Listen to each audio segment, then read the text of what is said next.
So today I decided to challenge myself and rank every single Souls boss from the absolute worst to the absolute best, all in one video, not as a tier list but an actual in-depth video. This is honestly the longest, most time-consuming video I've ever made, and if you'd like to show support, give this video a like and also check out my Patreon and Discord. I'll talk more about the Patreon at the end of the video.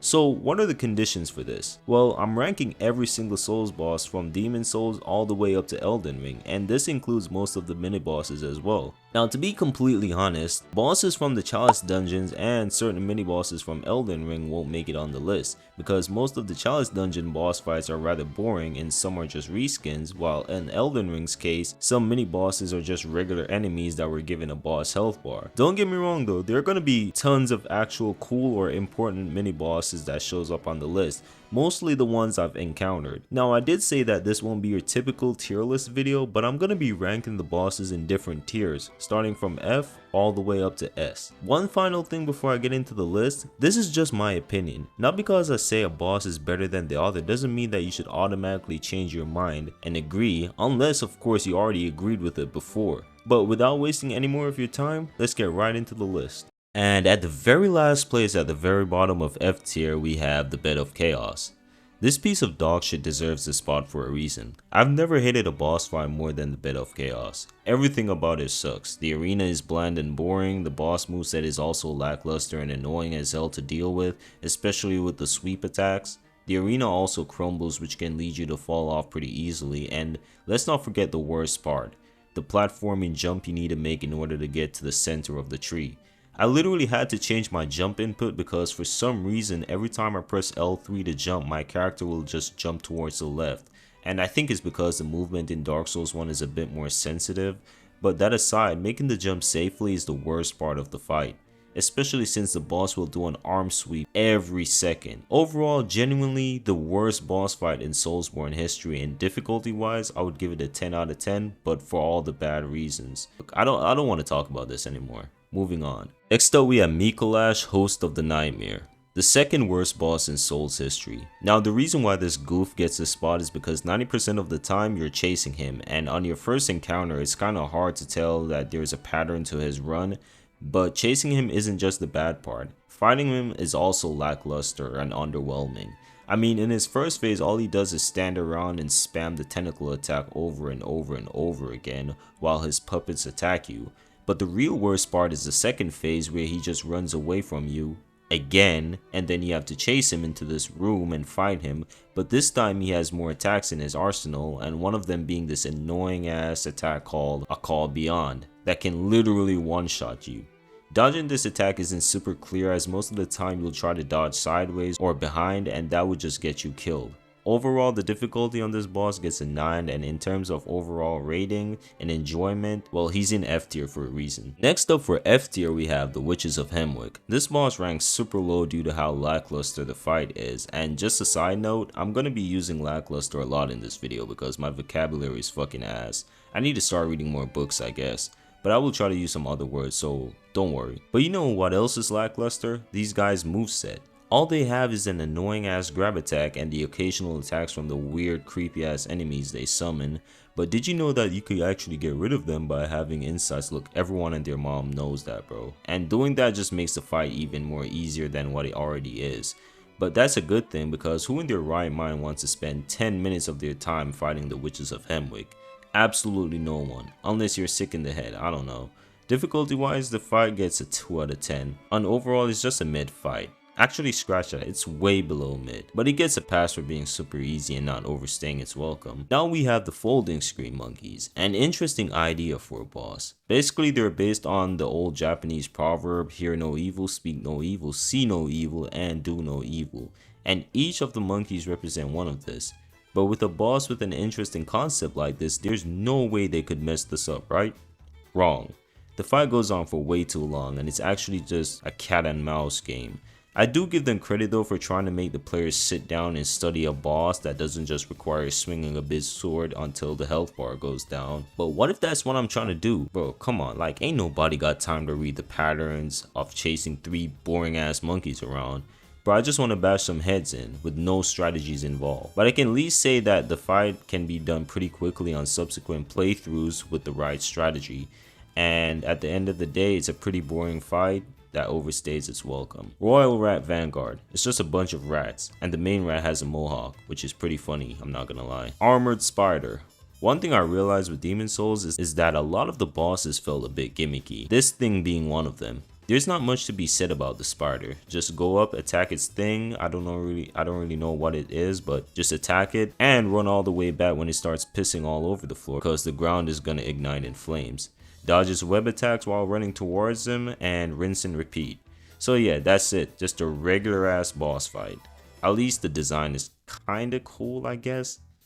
It's just a spider, bro. It's nothing really crazy. Godskin Duo. Ooh, I couldn't wait to talk shit about these guys. What the hell was FromSoft thinking while making them? I guess they just looked at Ornstein and Smo and said, yeah, remember those two guys that the fans loved but we failed to make a true successor to them no matter how many times we tried? Yeah, let's add them here. But instead of making their moveset complement each other like Ornstein and Smo, we have them both coming at the player at full speed while throwing fireballs when, you know, said player tries to heal. Like, come on, this is not it, bro. They saw a skinny guy and a fat guy and just said, you know what, let's just throw them at the player.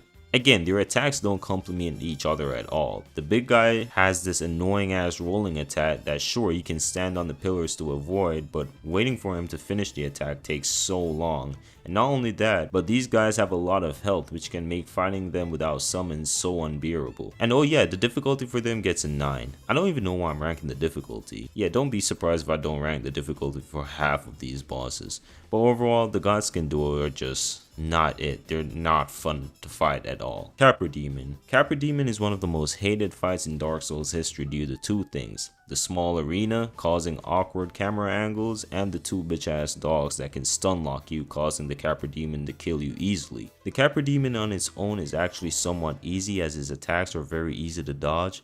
But again, what makes this fight ranks this low is due to the dogs and the fact that it's just regular enemies jammed together. Made in Austria or Astria. The lore behind this fight is okay, I guess. And yes, I said I guess because I forgot what the hell Demon Souls is even about. But this fight is so embarrassingly bad. All you have to do is fight her boyfriend in this cramped spot and avoid most of his attacks, because while this fight might be a joke, bro does hit like a truck, but it's easy to cheese him, and once you get past him and go down to her, all she does is talk to you and then boom, she died out of nowhere. But yeah, this fight is putting me to sleep, so moving on. True King Alon, not to be confused with Old King Alon, which is the far more superior battle. This guy is just a slug that can talk. Honestly, I feel bad for even attacking him because, like, what the hell? He isn't even so easy it's funny like Miss Noble or Pinwheel, because he's actually the final boss of the game. Like, the game just ended on that lame ass boss that can barely swing a sword to save his life. Before, I said that I felt bad for attacking him, but not gonna lie, killing him might be better because you're taking him out of his fucking misery, I guess. For a final boss battle, but this is just so underwhelming and disappointing. We're now heading into E tier. These are basically the bosses that aren't really fun or memorable, but at least they're not as bad as the ones in F tier. They're in between terrible and mid. First up, we have Rom the Vacuous Spider. When it comes on to bosses that focuses on making you fight multiple enemies at once, you can tell by some of the previous entries on the list that I genuinely despise them, unless they're done correctly. Rom unfortunately isn't done correctly. Now you might be thinking, who am I to say what FromSoft should consider correct? Well, anything apart from whatever the fuck Rom is. You see, while Rom has a cool looking arena and her design is pretty, you know, decent, the boss fight itself is just terrible due to the amount of high damaging enemy spider minions that surrounds her. These little shits has this annoying ass jump attack that can wipe out your entire health bar. Not only that, but Rom's moveset only consists of summoning a meteor shower, summoning meteors from the ground, an AoE blast, and her flopping around when she realizes that you're too close. Not only that, but the spiders that surround her makes it hard to hit her. And this sucks because attacking them isn't a viable option since their heads are made out of literal adamantium. So most players, including myself, would just avoid killing them and just head straight to Rom. Overall, Rom is just a terrible fight, but the reason why she finds herself in E tier and not F is because at least her arena looks cool. Grave Robbers. Yeah, just throw more enemies into a boss room, that'll be fun, right? Yeah, fuck that. This shit is so ass. First of all, it's hard to kill all of them when two of them keeps chasing you, barely giving you any time to breathe. You know what? I'm not even gonna talk about this fight. Like, it's just 3 fucking enemies thrown into a fucking room, bro. Like, not even regular enemies. They're just like NPCs, bro. This is not even a boss fight, bro. Yeah, that's why the whole Dark Souls 2 community dislikes them so much. I can't stand talking about them. Ludinzalin, or whatever their name is. I'm probably butchering it, but whatever. Yet another unnecessary duo fight. The devs for Dark Souls 2 realized that Azzavhar was a decent boss fight, so you know what they did? They added 2 of them in a room and called it a day. Look, this is the same reason why I will never stop shitting on Dark Souls 2, because it just does shit like this to piss the players off. First of all, let's not forget the horrible run back. If you thought Sir Alon's run back was bad, well, you've mistaken, because this shit is fucking horrible. Like, what were they thinking? And also, the bosses are just an exact copy of Azzavhar, except the second one, which can now self-heal, which is annoying because it moves around a lot, which does not complement the slow pace of Dark Souls 2. Ludinzalin are just not a fun fight, period. Man-eaters. I'm not gonna spend too much time talking about this lame-ass boss because there's not much that needs to be said. Their attack pattern is annoying because they'll attack you and then fly up in the air. They also feel super janky too, as some of their attacks can knock you off the ledge or bridge or whatever you're fighting them on. So yeah, bad boss fight, that's about it. Phalanx, another really mediocre fight. At least Phalanx gets a pass as the first actual boss of the game, but the design is ugly and it's literally just fighting a bunch of slugs with shields and yeah, trying not to get hit by the spears. It's just boring, that's it. Chained Ogre. Sekiro is a game that gets praised for its brilliant and addictive combat that focuses on deflections, and it deserves all the praise. But for some reason, FromSoft added a couple of bosses that doesn't follow the flow of combat that most other enemies in the game, do. The Chained Ogre is one of them. This boss sucks because most of the time it's just you running around him while he is doing an attack, then attacking him a few times and running around him again, rinse and repeat. It's just not fun, and yes, I know you can use the flame barrel to get some damage in, but that still doesn't make it any more of a fun fight. And let's not forget its awful grab attack hitbox. Half-Light Spear of the Church. Now we have a boss from Dark Souls 3, and Half-Light is my least favorite fight from that game, because he's basically a buffed up NPC that spams a lot. But what makes this fight worse is the painting guardians he summons that can heal him. Like, come on bro, was that even necessary? It's just a lame fight, that's it. But at least it did something cool where you can actually, fight an actual real life person that could control Half-Light. But that doesn't save it from being a terrible beyond mid, encounter. Miss Noble, everyone's second favorite meme boss. Now don't get me wrong, Miss Noble is my guy, that's literally my bro right there, but I have to be honest, he's just too easy. I mean, bro takes a beating worse than a kid that forgot to give his drunk dad another beer. But at the same time, I think this was good and intentional because FromSoft knew that a lot of the bosses in Sekiro are hard as hell. They probably just threw in Miss Noble as a quick confident boost for players. Still not a bad boss in my opinion, despite him being a joke. Patches. The human embodiment of diarrhea. Actually, I think that credit goes to Dung Eater. But Patches is just another meme boss. I mean, bro literally gives up halfway through the fight. Again, the fight reminds me of Miss Noble as it was a joke from the devs. And it's your typical NPC encounter. So it's not really like anything crazy special or whatever. Abductor Virgins. They get an edge over Patches because they look cooler. But other than that, fighting these two at a low level really sucks. So yeah, fuck them. At least their names are kind of funny, I guess. Crawling Magus and Congregation. Another multi-enemy boss fight, but this time they're super easy. It's just a bunch of random ass enemies that got thrown together in a boss room and being called a boss fight. It's just lame. Also, if I'm not spending too much time on these guys, it's because there isn't really much to be talked about. So yeah, moving on. Belfry Gargoyles. FromSoft remembered the Bell Gargoyles from Dark Souls 1 and said, hey, why not just do that again, but make it a bit more annoying? Because you have to fight like 5 of them, and you can fight up to 3 at once. It's like Dark Souls 2 took 10 steps forward and 50 steps backward with a lot of the stuff they were trying to do. And this fight is just a prime example of that. Fire Giant. Before I say anything negative about this guy, let me start with the positives. First of all, I like his design. It's like the Beast Titan if he was a redhead. I also like the face on the stomach. That's about it with the compliments. Now the boss fight itself genuinely sucks. The first phase is basically you just bashing in his injured leg while he runs around the arena like a little ass kid, while also trying to bash you with his shield. But the worst part is the second phase, where it seems like his hands are his obvious weak points, but it's better off to just attack his legs instead. This guy took a lot of tries for me to beat on my first playthrough, and it was genuinely miserable, so I will forever hate the fire giant. Moonlight Butterfly. I know this is gonna sound a bit embarrassing, but on my recent playthrough of Dark Souls 1, I died to this guy like 3 times. Yes, I know, get your laughs in or whatever, but after I spun the block for the 4th time, I managed to defeat it. Moonlight is a very shitty boss fight due to the awkward projectile hitbox. Like, the crystal dart that this thing always spams hit me no matter how good I think I dodge. Same thing with its beam attack and the overhead explosive projectile. And even putting that aside, this boss is just fucking lame as hell. Basically just you waiting for it to finish his attacks, hit it for a couple seconds, rinse and repeat. It's not really fun, just boring. The OST playing in the background is really nice though. Nox Duo. I was contemplating placing this side boss from Elden Ring onto this list, but I decided to do it anyways. And these 2 baddies are the first to show up. Now they're just 2 basic enemies thrown together in a boss room, so that automatically takes the fun out of it. But at least they're easy and don't overstay their welcome. Old Monk. The reason why this guy ranks higher than the previous bosses, especially Half-Light, at least he isn't annoying.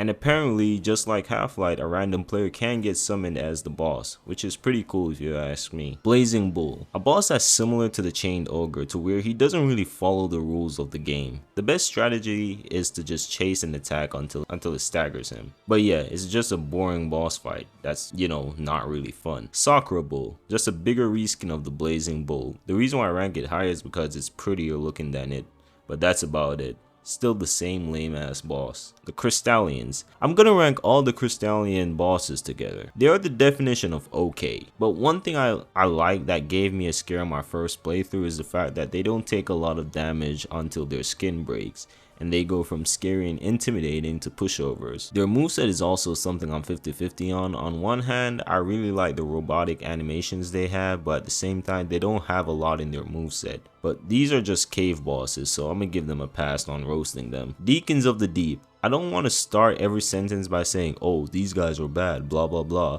but you have to understand, these bosses in the lower tiers are genuinely not that good. Basically, it's just attacking the glowing red deacons and then waiting for the main deacon to appear.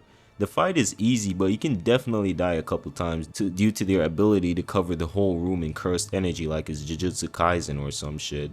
And that curse can literally insta-kill you if the bar fills up. But apart from that, they're not a super terrible boss, just really lame and boring. Ancient Wyvern, everyone's favorite dragon fight. Yeah, I'm just playing, no one likes this guy. And I think the reason why Ancient Wyvern gets a lot of hate is because he's not even funny bad like Miss Noble, because he's just a one-hit kill. But at the same time, the reason why I placed him higher than Miss Noble is because if you want, you can make him an actual challenge. Because basically the right way of killing this thing is to traverse a small level of annoying enemies and reach above his head on a platform, then plunge attack. But if you're a madman, you can actually fight him without doing all of that. But trust me, it's not worth it. I mean, he barely takes any damage at all. Overall, he's just another below mediocre gimmick fight that gets a lot of shit from the community. Dragon God. Before playing Demon Souls, I already knew Dragon God was considered a disappointment by a lot of people in the community, so when the game came out on PS5, I decided to try it, and I finally made my way to fight him, and yeah, I can see where the disappointment came from. He's basically a poorly done stealth boss. You have to hide behind the pillars so that he doesn't see you, and for a guy with 5 fucking eyes, you'd think that this would be hard, but no, he's basically blind. But hiding isn't the only thing you should be doing, because you have to make your way to 2 ballistas and shoot it, dealing massive damage. And after hitting it with both ballistas, he will be immobilized, and now you have to finish him off by hitting his chin. So now you can see why people thought this fight was a letdown, because he was basically hyped up in the trailers and promo materials.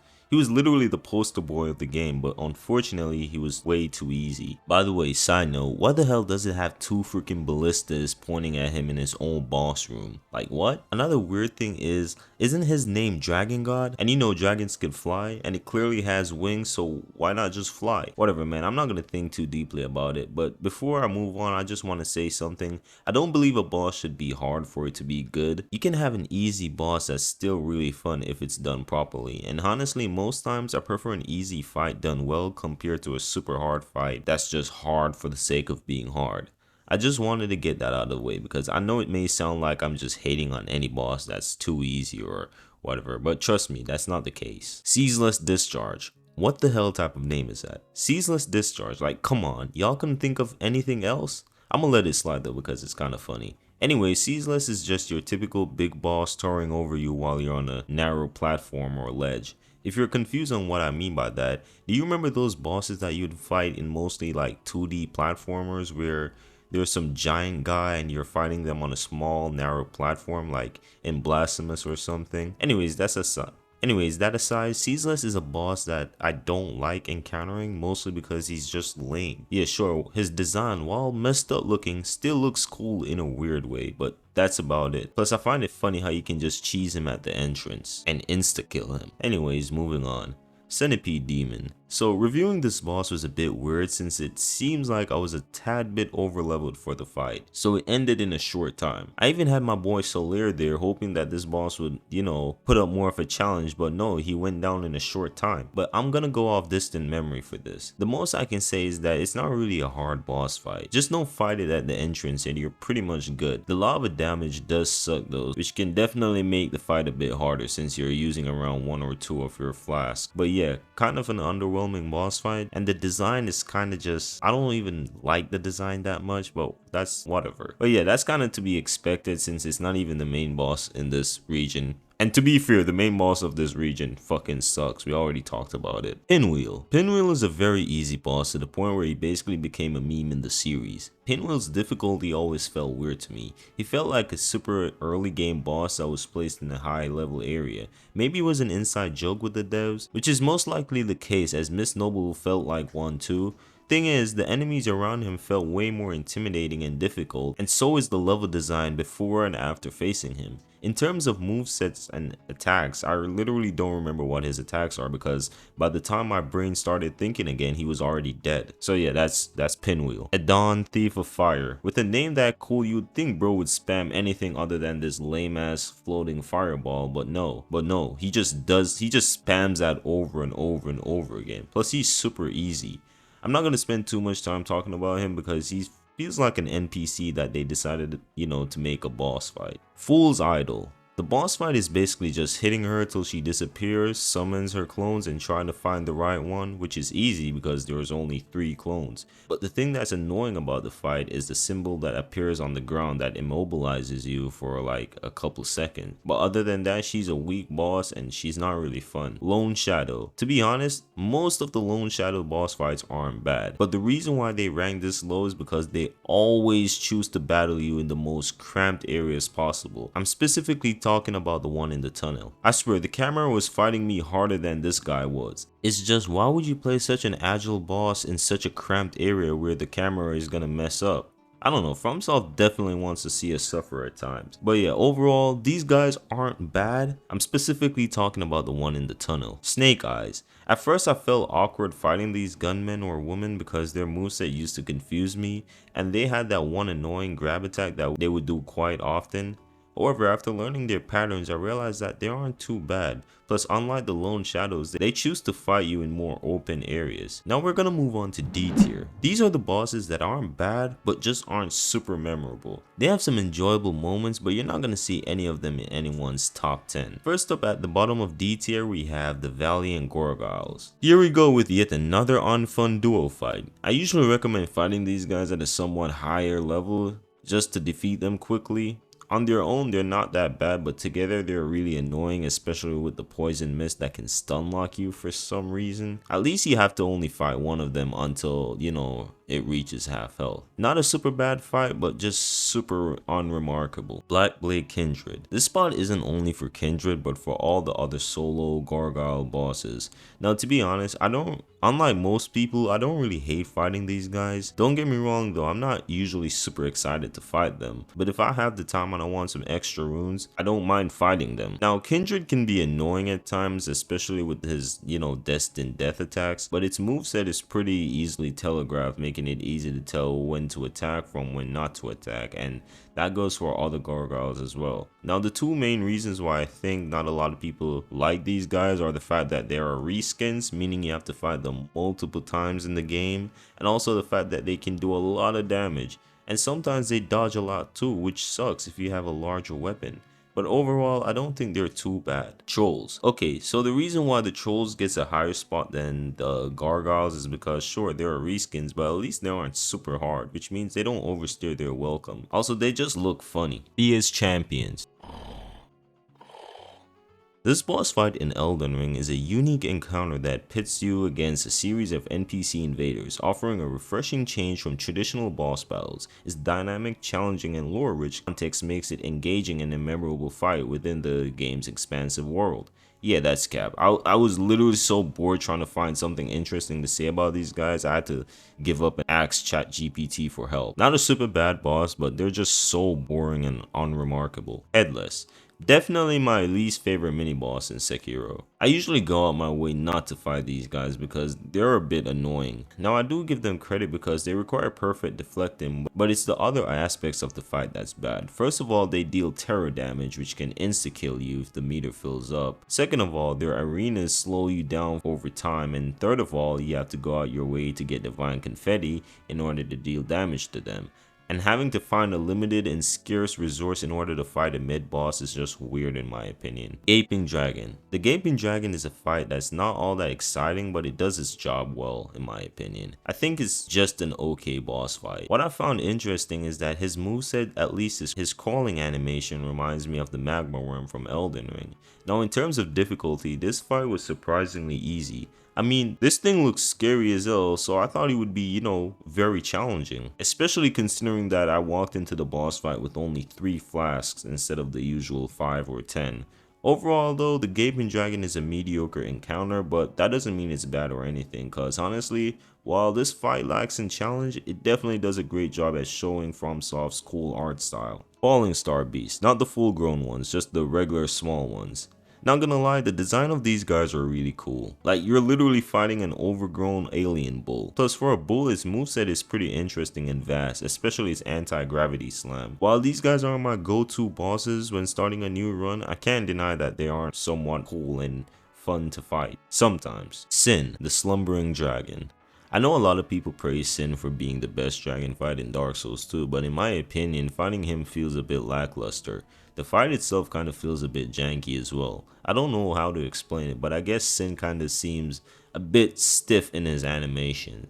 But as a dragon fight, I think it's not bad because he does fly around and shoot fire, you know, which is typical dragon shit. But definitely nowhere close to being the best dragon fight in the entire series. Crucible Knight Duo. I was gonna rank all the Crucible Knights under one spot, but these guys are literally shit stains and I hate them. Now the only reason why they aren't lower is because 1, you can use summons to distract one of them, making the fight somewhat more tolerable, and 2, they're optional, which means you can come back at a stronger level and defeat them. But that said, they're still kinda ass. I mean, what's with Souls games and throwing 2 super fast paced enemies in one room and calling it a boss fight? On their own, they're pretty okay, but again, fighting them together is just overkill. Also, good luck trying to heal because these guys will attack you as soon as you try to drink your flask. Royal Rat Authority. This thing is literally Sif's meth-headed cousin who never amounted to anything in its life. Unlike Sif, who is cute, cuddly, and noble, this guy is literally just a disease-ridden, overgrown dog rat. It looks like a regular-sized dog enemy that the devs just sized up a bit and give it a bit more moves in his arsenal. But that aside, the reason why this fight ranks in D tier is because of the annoying ass rats and the toxin. And if you don't remember what toxin is, it's literally poison on crack. Overall, just a super mid boss. Lawrence the First Vicar. Lawrence, where do I even start with you? Throughout the main game of Bloodborne, we've heard Lawrence's name a couple times. So when I finally stumbled on this guy and woke him up just to find out he was Lawrence, I was kind of excited for an amazing boss fight. But unfortunately, what I got was a beefed up reskin of Cleric Beast, except that his second phase is way more annoying, because for some reason his legs literally explodes and lava starts flowing out of his ass. Which makes the fight harder than it's supposed to be because you now have to stick to his side, and even doing that, you're still gonna get hit.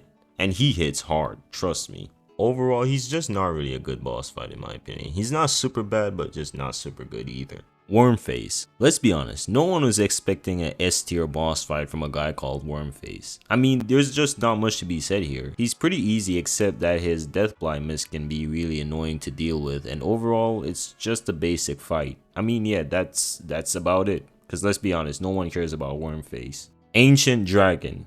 Ancient Dragon gets a lot of mixed reception from the community. On one hand, a lot of people really appreciate the lore surrounding him and the challenge he brings. However, on the other hand, a lot of people hate his boring attacks, especially that fire breathing one where he flies up in the air, and he has an enormous health pool, which means that the fight lasts way too long. While I do appreciate a hard fight, I do think that the fire breath is kind of bullshit. That's about it for me. Not the best dragon fight in the series by any means, but as a standard boss, I think he does his job pretty well. Old Iron King. Remember when I was talking about how a lot of the bosses in 2D games are literally just big enemies towering over you while you're on a small platform? That's literally Old Iron King. His moveset isn't too spectacular or interesting, but one thing I can definitely say is that I love his presentation. His design is a bit generic if you ask me, but he's still cool at the end of the day. And his arena, while weird, is still interesting. Magma Worm. All the Magma Worms fight are just bland if you ask me. Don't get me wrong, they're cool to fight on a first encounter, but let's be honest, they're not really all that exciting, especially their moveset. Speaking of moveset, I hate their crawling attack because for some reason just even touching them can send you flying 20 feet backwards. Deathbirds. Design wise, they get a 10. I really like their oddly shaped head for some reason.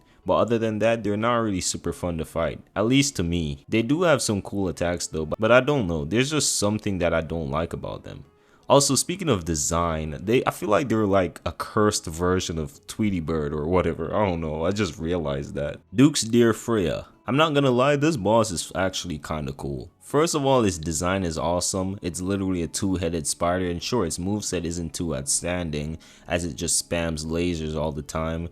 And the spiders can make the fight a bit more annoying than it should be, but at the end of the day, it's a really dope looking boss. Dark Sun Gwendolyn, everyone's favorite femboy. Gwendolyn isn't really an exciting fight because most of it is just you chasing and dodging his various sorcery attacks and then hitting him 1 or 2 times and then repeating the process over again until he dies. So yeah, not really exciting. However, the lore behind him and the fight itself is interesting because you're literally fighting the son of Gwyn, the Lord of Cinder, and in order to fight him, you have to attack the illusion of Guinevere, which angers Gwendolyn. I don't really have anything else to say about him. He's just an okay fight. Leonin the Misbegotten. I like to call this guy Baby Gale because their movesets are a bit similar. However, unlike Gale, this guy is just a reskin, and that kind of takes away his aura and excitement. But at the same time, surprisingly, he's actually a fun boss at the end of the day. Mimictyr. The concept of this boss is cool. It's literally just you versus yourself, which you would think would make a surprisingly hard boss, but no, Mimictyr is super easy. But again, it's a cool concept to test out whether or not your build is good. The Last Giant. The Last Giant isn't really a super exciting or memorable boss fight, but I think that's the point. Because if I remember correctly, the guy is literally the Giant Lord from the past but was kept prisoner by Vendrick. Now he's just a zombie-like creature. This boss isn't really to show how strong and powerful he is, but basically to show his fall from grace. In terms of gameplay, his attacks are pretty lame. All he does is stomp around, and then in his second phase he rips off his arms and uses it as a weapon, which is pretty cool and terrifying at the same time. But yeah, that's basically his boss fight in a nutshell. Cursed Rotted Greatwood. I find the visual aspects of this fight interesting as it looks like a cursed mutated tree that gains sentience, but from what I remember in the lore, apparently the Greatwood was actually a spirit tree. However, the inhabitants of the undead settlement sealed away their curse into the tree, and after a while the tree was overflowing with these said curses, and now it became rotted and malformed. Now gameplay wise, this boss gets a lot of shit from the community, which I'm a bit 50-50 on. Sure, the Rotted Greatwood might not be a super cool fight mechanic wise, except for when it smashes the ground and you begin to fall, cause that shit looks cool as hell. But it's still a cool encounter, at least for a first time playthrough. Gideon the All-Knowing. Or what I like to call him, Gideon the All-Yapping, cause all bro does is talk and talk and talk. Even in his death, he's still yapping about something. Now, as an NPC fight, Gideon is actually one of the better ones, and this is because he has a really cool thing where the more bosses you defeat, the more spell he has in his arsenal, which is kind of creepy because it seems like he was spying on you on your journey. His boss fight can be a bit annoying at times though, as he literally just spams magic and incantations while barely giving you a second to breathe. But if you backstab him in the beginning and have a high damaging weapon, you can literally kill him under 1 minute. Long Arm Centipede. This thing ranks a bit higher than the rest because it's a boss that requires deflection. You know, that thing that is the main mechanic of Sekiro. So yeah, deflecting this guy is pretty fun, and if you're good enough, you can kill him under a minute. Crystal Sage. On my first ever Dark Souls 3 playthrough, this guy gave me such a hard time, especially in his second phase,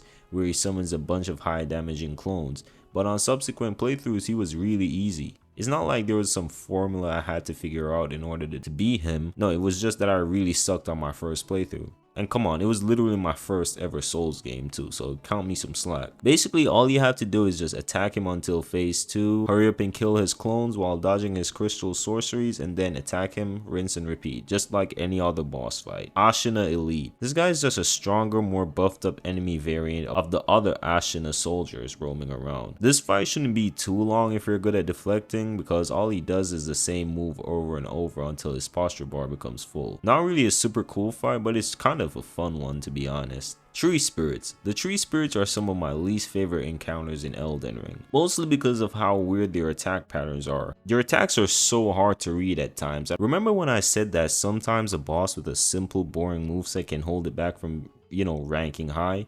Now that I think about it, I don't really remember saying that, but basically these guys are the opposite. They do way too much while also giving you a small amount of time to attack them. And unfortunately, that's kind of the trend of Elden Ring, where a boss does super long chains of combos and, you know, attacks and only giving you like a split second to attack them. Skeleton Lords. The Skeleton Lords are a bunch of skeleton that happens to be lords. Yeah, it's just a fucking skeleton fight. Whoa, that's fucking fun, I guess. Especially dealing with these same skeleton guys from Dark Souls 1. Like, man, this is just a really fun boss fight, isn't it? Executioner Chariot. At least compared to the Skeleton Lords, this boss fight is a bit more exciting. First off, it starts with you having to position yourself in the corners so you don't get hit by the chariot. Then making your way around and then pulling the lever, which drops the cell, which then causes the chariot to crash. Now the real fight begins. The horse's attacks are kind of weird to dodge, especially its charged headbutt, but overall if you cleared out the necromancer guys and killed all the skeletons, then this fight shouldn't be too hard. Now, is it a super fun fight? Not really, but I can at least appreciate what they were trying to do. Myth of the Baneful Queen. Before I even start with the boss fight, what I find weird is how the devs thought that placing this windmill right here would make players think that, oh, I should burn it. Bro, it doesn't even look flammable. Now the reason why I mention this is because setting the windmill on fire actually removes the poison from Mytha's boss room, making her fight a bit more bearable. In terms of moveset and attacks, just like many other Dark Souls 2 bosses, they were a bit boring and bland. Except for the one where she just yeets her head at you and causes a mini explosion. That's kind of cool, I guess. But overall, her difficulty is around a 9 with poison and a 5 without it. And in terms of quality, she's just mid. Tibia Mariner. Not gonna lie, despite these guys being such pushovers, their aestheticness is pretty cool. Their movesets are also kind of like interesting as well. Sure, there isn't too much going on here other than the occasional boat splash and the giant skeleton beam, but they're still cool at the end of the day. All that aside, there isn't too much to be said here. I just think that the Tibia Mariner does its job pretty well as a field boss in Elden Ring. Covetous Demon. One of the blandest, most boring looking bosses in Dark Souls 2. Yet for some reason I really like fighting him. I don't know, maybe it's because he looks funny or the fact that he's so easy to the point where it's almost a meme. But he's just fun to me, I don't even know why. But it's only fair to rank him here since, personal bias aside, he's still a rather boring boss. Scorpioness Najka, Dolitry Quelaag, except this time she's a scorpion. She doesn't give off the same visual aura as Quelaag, and the fight itself is boring, so is the arena. Demi-Human Queens, another easy Elden Ring field boss, but for some odd reason I actually like fighting them. Maybe because they remind me of some beast-like bosses you would see in Bloodborne, but overall, I think they're a pretty cool encounter. Twin Dragon Riders. Another duo fight placed in a tight room that serves zero purpose other than to just give the players an unnecessary bad time. The only good thing about these guys is that they don't have a lot of health, so dealing with them isn't too bad. So I guess they even failed at trying to challenge the players, you know, by giving them an actually challenging fight. But the fact that there are a copy-pasted boss fight from earlier in the game game doesn't help them at all either. Overall, they're not a bad fight, but just super lame. Like, they have zero aura. High Lord Wolnir. Now, speaking of aura, we have the High Lord himself. Wolnir is technically a gimmick fight, as you have to attack his bracelets in order to deal damage to him. This makes him super easy, but the only attack that can really give you a hard time is if you get too close to his belly and all the gas he's been smoking will give you lung cancer or some shit, causing you to instantly die. But boss fight aside, what I really like about Wolnir is his presence. He's one of the main reasons why I think that playing Dark Souls on your first playthrough is like playing a horror game. But despite his size and intimidating stature, bro is surprisingly easy, and he's not really fun to fight either. Living failures. These guys really live up to their names. They have some boring ass attacks because most of the time they will just swing their big stupid arms around and or occasionally headbutting the player, or sometimes spam their magic attack. But the move they constantly use the most is the meteor shower, and at first you would think it's super hard to dodge, but no. All you have to do is go behind the tree and you're pretty much good. One thing I can definitely give them credit on is the fact that they do a lot of damage, but other than that, this fight is just so lame. But at least after defeating them, you get to fight one of the best bosses in the game. Throne Watcher and Throne Defender, yet another duo fight. Now I've been shitting on a lot of these bosses, so I'm gonna just say something nice about these two. Moving on. Twin Sentinels, a rather basic fight. It's just 3 dudes swinging their pole arms around and shit. Their health pool is really small, but the difficult part is fighting the last 2 Sentinels, as it's kinda hard to space them out, but that's about it. I just realized that their attack patterns are a bit similar to the Crystallians from Elden Ring. That's kinda cool, I guess. Shadows of Yharnam. Holy shit, another gang squad fight. As much as I don't like Shadows of Yharnam, I can at least say that they aren't a boring boss fight, because they will keep you on the edge of your seat. The reason why I say this is because it's a gang fight and you have to keep focus on all 3 of them. After taking down one of them, the other 2 grow snakes out of their head, and now they can summon a giant snake out of the ground. Is it an annoying attack? Yes. But is it cool looking? Also yes. Now, despite this, the Shadows of Yharnam is still one of my least favorite boss in Bloodborne. Bell Gargoyles. The original Gargoyle fight and the best one compared to the rest, but despite that, fighting them both at the same time with the slowness of Dark Souls 1 can really get annoying. However, the fight is way more enjoyable when you get rid of the first one as quick as possible. And to be fair, the game gives you enough time to take down the first one's health, so that managing the second one could be easier. Again, as much as I hate duo fights, I like both of them, because both enemies aren't constantly on your ass, so that's why these guys rank a bit higher than the rest, because they give you breathing room. Taurus Demon, a very average boss fight without anything too spectacular going on. The arena is a bit cramped, which makes it kinda annoying. However, just staying under his groin is the best option to deal with him. Also, the fact that you can get an easy plunge attack on him in the beginning makes this fight a pushover. But despite that, he does his job well as the second boss of the game, showing you what's to come later on. Celestial Emissary. These alien mofos reminded me of the Living Failures, mostly because they're all aliens. While the emissaries are a bit easier, they definitely look cooler. This fight starts off with fighting off a bunch of baby aliens until the big one spawns in. Now, the big guy hits hard, but sometimes bigger doesn't mean better, because in this case, he just becomes an easier target. And in no time, this boss fight is done. Difficulty wise, this fight gets a 3 out of 10, but in terms of atmosphere and visuals, it gets an 8. Leechmonger. A symbiotic monster ran by a legion of leeches. You gotta be high coming up with some shit like this. The fight itself is pretty okay, but don't expect anything too crazy other than it's self-healing, but as a melee non-gimmick fight, it's not too bad. Dirty Colossus, another pure melee non-gimmicky fight from Demon Souls. It isn't too challenging, as the only hard part is getting through the horrible level prior, but at the end of the day, it's an okay fight. Elena, or Elana, the Scalet Queen. She gave me a harder time than I thought, but to be fair, I was fighting her with a bonfire aesthetic that bumped that specific area to New Game Plus, and also my summon died towards the ending of the fight, making her, you know, a bit more harder for me. Now, her boss fight itself is rather mid, and in my opinion not super fun, as her gimmick is that she can summon a bunch of enemies to help her. The easiest enemies to deal with are the golden skeletons, but then she summoned Velstad out of nowhere, and it brought up the difficulty of the fight. Her attacks, while deadly, aren't super hard to dodge, as she mostly relies on her summons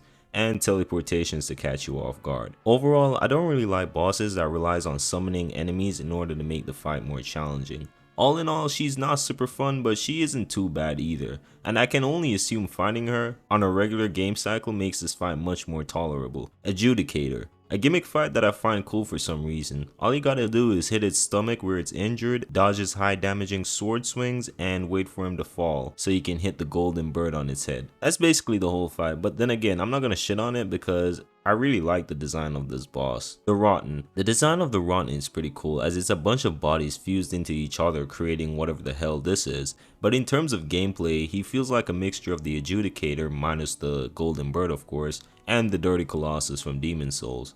Overall, it's a pretty average fight, nothing too special going on. I do hate the fire in the arena though. Aldia. I know Aldia gets a lot of shit from the community, but for some reason I actually like his boss fight. I don't know, there's just something fun about timing your attacks properly, and while he's not one of my favorite bosses, I can't deny, he's kind of fun at times. Crucible Knight and Misbegotten Warrior. I find this fight more fun if you bring a spirit summon with you, but there's not much more that needs to be said here because these guys are literally separate bosses that were placed together in one room. But the only reason why they rank a bit higher is because the moveset on each of them is pretty cool, especially the Crucible Knight. Tower Knight, a somewhat fun gimmick fight, but mechanically it's pretty straightforward. Just take out its legs until it falls so you can hit his head, rinse and repeat. Now the visual aspect of this boss is really cool as he's just a big ass giant knight. I don't know, I just find that cool for some reason, but other than that, it's a pretty simple fight. Asylum Demon. This is how you do a basic boss fight. The Asylum Demon might not be the coolest looking boss, nor does it have a cool moveset, but it being simple is good enough because he's basically a great way of showing the player the basics of the game. Omen Killers. Before I get into the boss fight itself, I find the lore behind these guys really interesting. Apparently, as their name indicates, these guys go around and they kill omens. They even wear the masks that mimics the visages the omens see in their nightmares, basically just mocking them. But lore aside, the boss fight is rather simple but decent. Their attacks do a lot of damage, especially their jumping ones, but other than that, there isn't anything to worry about. The fight itself isn't anything to write home about either, but I think they're decent enough to get placed in high D tier. Flexile Sentry. Okay, you know what? These D tier bosses have been really boring to talk about, and as much as I want this video to be a bit long, I'm not gonna force myself to yap about these boring ass boss fights like holy shit. So yeah, I'm gonna just speed run the rest of D tier. Flexile Sentry, they're okay I guess. Their design is pretty cool too. It's just two guys fused in one. That's kind of dope, I'm not gonna lie. Old Hero, an interesting boss fight. The level leading to him is actually harder than the boss itself. I also like how you have to use stealth in order to gain the upper hand on him. His design is pretty sick as well. Red Wolf of Radagon. Mom, can we have Sif? No son, we have Sif at home, head ass. All jokes aside, the design of the Red Wolf is kinda alright, and his magic attacks, while annoying, looks pretty. Storm King. In terms of visuals, probably the best looking boss in Demon Souls. Gameplay wise, I'm kinda 50-50 on. On one hand, I really like the animation of the Storm Ruler, which gives this fight a cinematic feeling, but on the other, I really wish it was more than just, you know, that one charged attack. Giant Lord. Basically the same fight as the last giant. However, this time he has way more aura, and instead of using his arm as a weapon, he uses a sword instead. I'm gonna give this boss a 6 out of 10 in overall rating. I do like the fact that you fight him in the middle of a war though, that's pretty cool. Astal Stars of Darkness. I don't like this version of Astal because the arena is less beautiful and he has way more health and does more damage, and yeah, he's just a reskin. Orin of the Water. I know it's a bit controversial to put her this low on this list, but I'm not really a super fan of her. I don't know why. Maybe it's because of her weird movements and attack patterns, but yeah.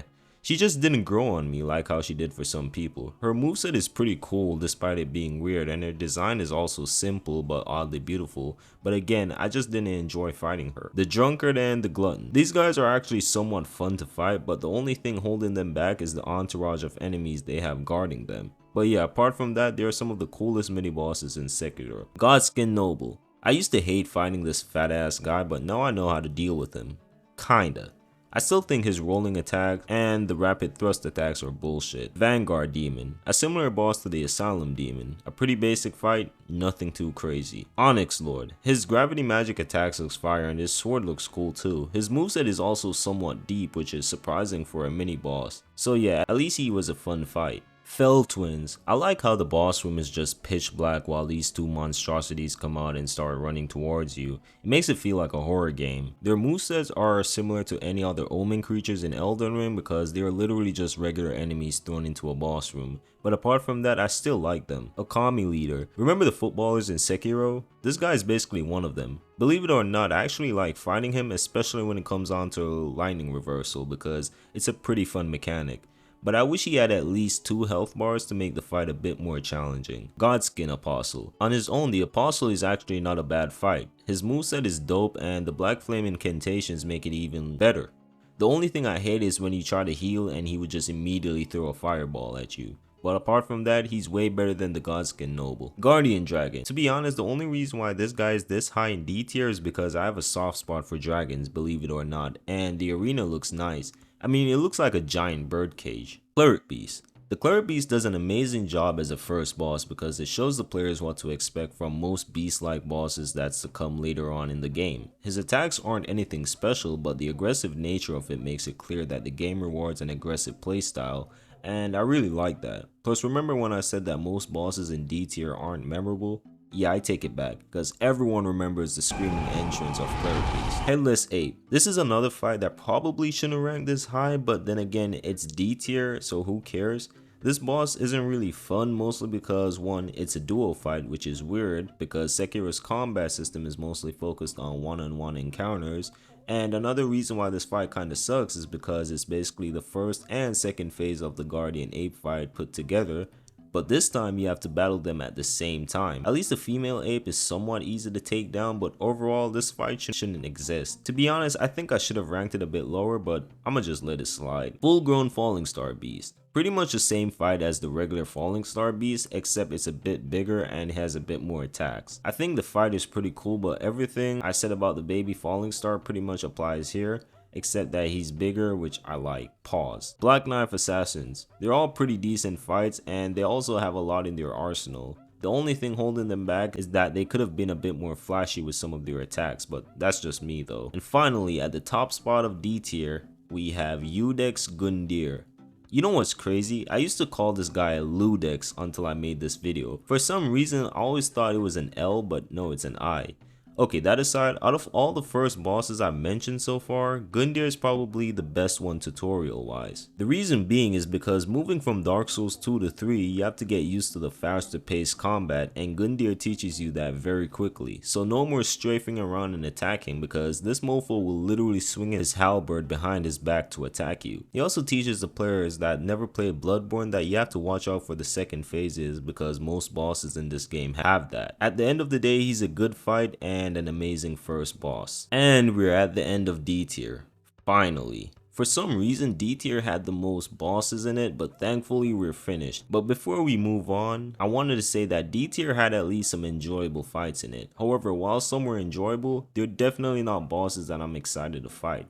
So let's move on to C tier. And at the bottom of C tier, we have the Old Dragon Slayer. The Old Dragon Slayer seems to get a decent amount of love from the community, mostly because he's a copy-pasted reskin version of a beloved boss fight from the previous game. But despite him being a doppelganger, I actually like this boss fight a lot. Ever since Dark Souls 1, I always wondered how it would be just fighting Ornstein alone, and this guy is the answer to that. Except he doesn't have any second phase, just like most of the other bosses in the game. Now, the one thing I do hate about this encounter and many other encounters in Dark Souls 2 is that trying to heal will get you killed more than anything else. And unfortunately, Ornstein's fanboy doesn't give you any time to heal because of input reading. All in all, he's a great C tier boss fight. Dark Lurker. First of all, the run back to this boss is absolute trash, and I don't know what FromSoft was smoking thinking that this was a good idea. Now, the boss fight itself is pretty mid if you ask me. Don't get me wrong, the design of Dark Lurker looks cool as hell, as he looks like an angel born from the abyss, or at least corrupted by it, but his boss fight is kinda mediocre if you ask me. He has some cool but awkward projectile attacks, as the hitbox on them can be a bit bullshit. And he also summons a copy of himself into the fight. Man, I just love when boss fights have multiple enemies you have to focus on. But to be fair, he's not that bad. I just think the run back drains all the energy I have before the fight, which makes fighting the actual boss itself not a fun experience. But despite the negatives, I'm still gonna place him here at C tier because at least he was a bit enjoyable. Azzavhar the King's Pet. Azzavhar is actually quite a fun fight that only gets held back due to Dark Souls 2 jank, and by that I mean the unnecessarily slow healing time and some terrible hitbox. But apart from that, she's decent and one of the better bosses in the entire game. The arena looks cool as well, as it's not the typical bland or boring arenas that's in the rest of the game. Overall, I really like this fight, and if she just had a few more additional attacks, I would have placed her higher. Amygdala. I was originally going to rank the Amygdala at high D tier, but I thought this was a bit unfair since it's a very memorable boss, especially when it comes onto its design. I mean, the thing looks like a giant alien man spider. Visuals aside, the boss fight itself is your typical beast-like encounter, except its head is its biggest weakness. In its first phase, it will do the occasional ground stomp, and it will also shoot a laser beam at you. However, in its second phase, it gets enraged, and just like the last giant, it rips off its arm and uses it as a weapon. But instead of one arm, this mofo pulls off two of them and starts swinging them aimlessly, and he also does a jump slam attack. Ultimately, while the Amygdala isn't my favorite boss in Bloodborne, it still holds a place in my heart due to the visual aspects alone. Godfroy. This boss should not exist. Period. It's literally a reskin of the much better Godric the Grafted. The only reason why I put him in C tier is because of the fact that his moveset is identical to first phase Godric, which automatically means he's gonna rank a bit higher than most other bosses I've mentioned. Dragon Rider. I really like this fight, and I think it's one of the more underrated bosses in the entire game. I just have a soft spot for non-gimmicky blade wielding bosses. I also like how small the arena is, giving you a bit more challenge. Lost Sinner, one of the better melee focused bosses in this game. Her moveset, while basic, gets the job done, but the only thing I dislike is the room not being big enough for healing, but that's it, she's pretty awesome. Royal Knight Loretta, Ghost version.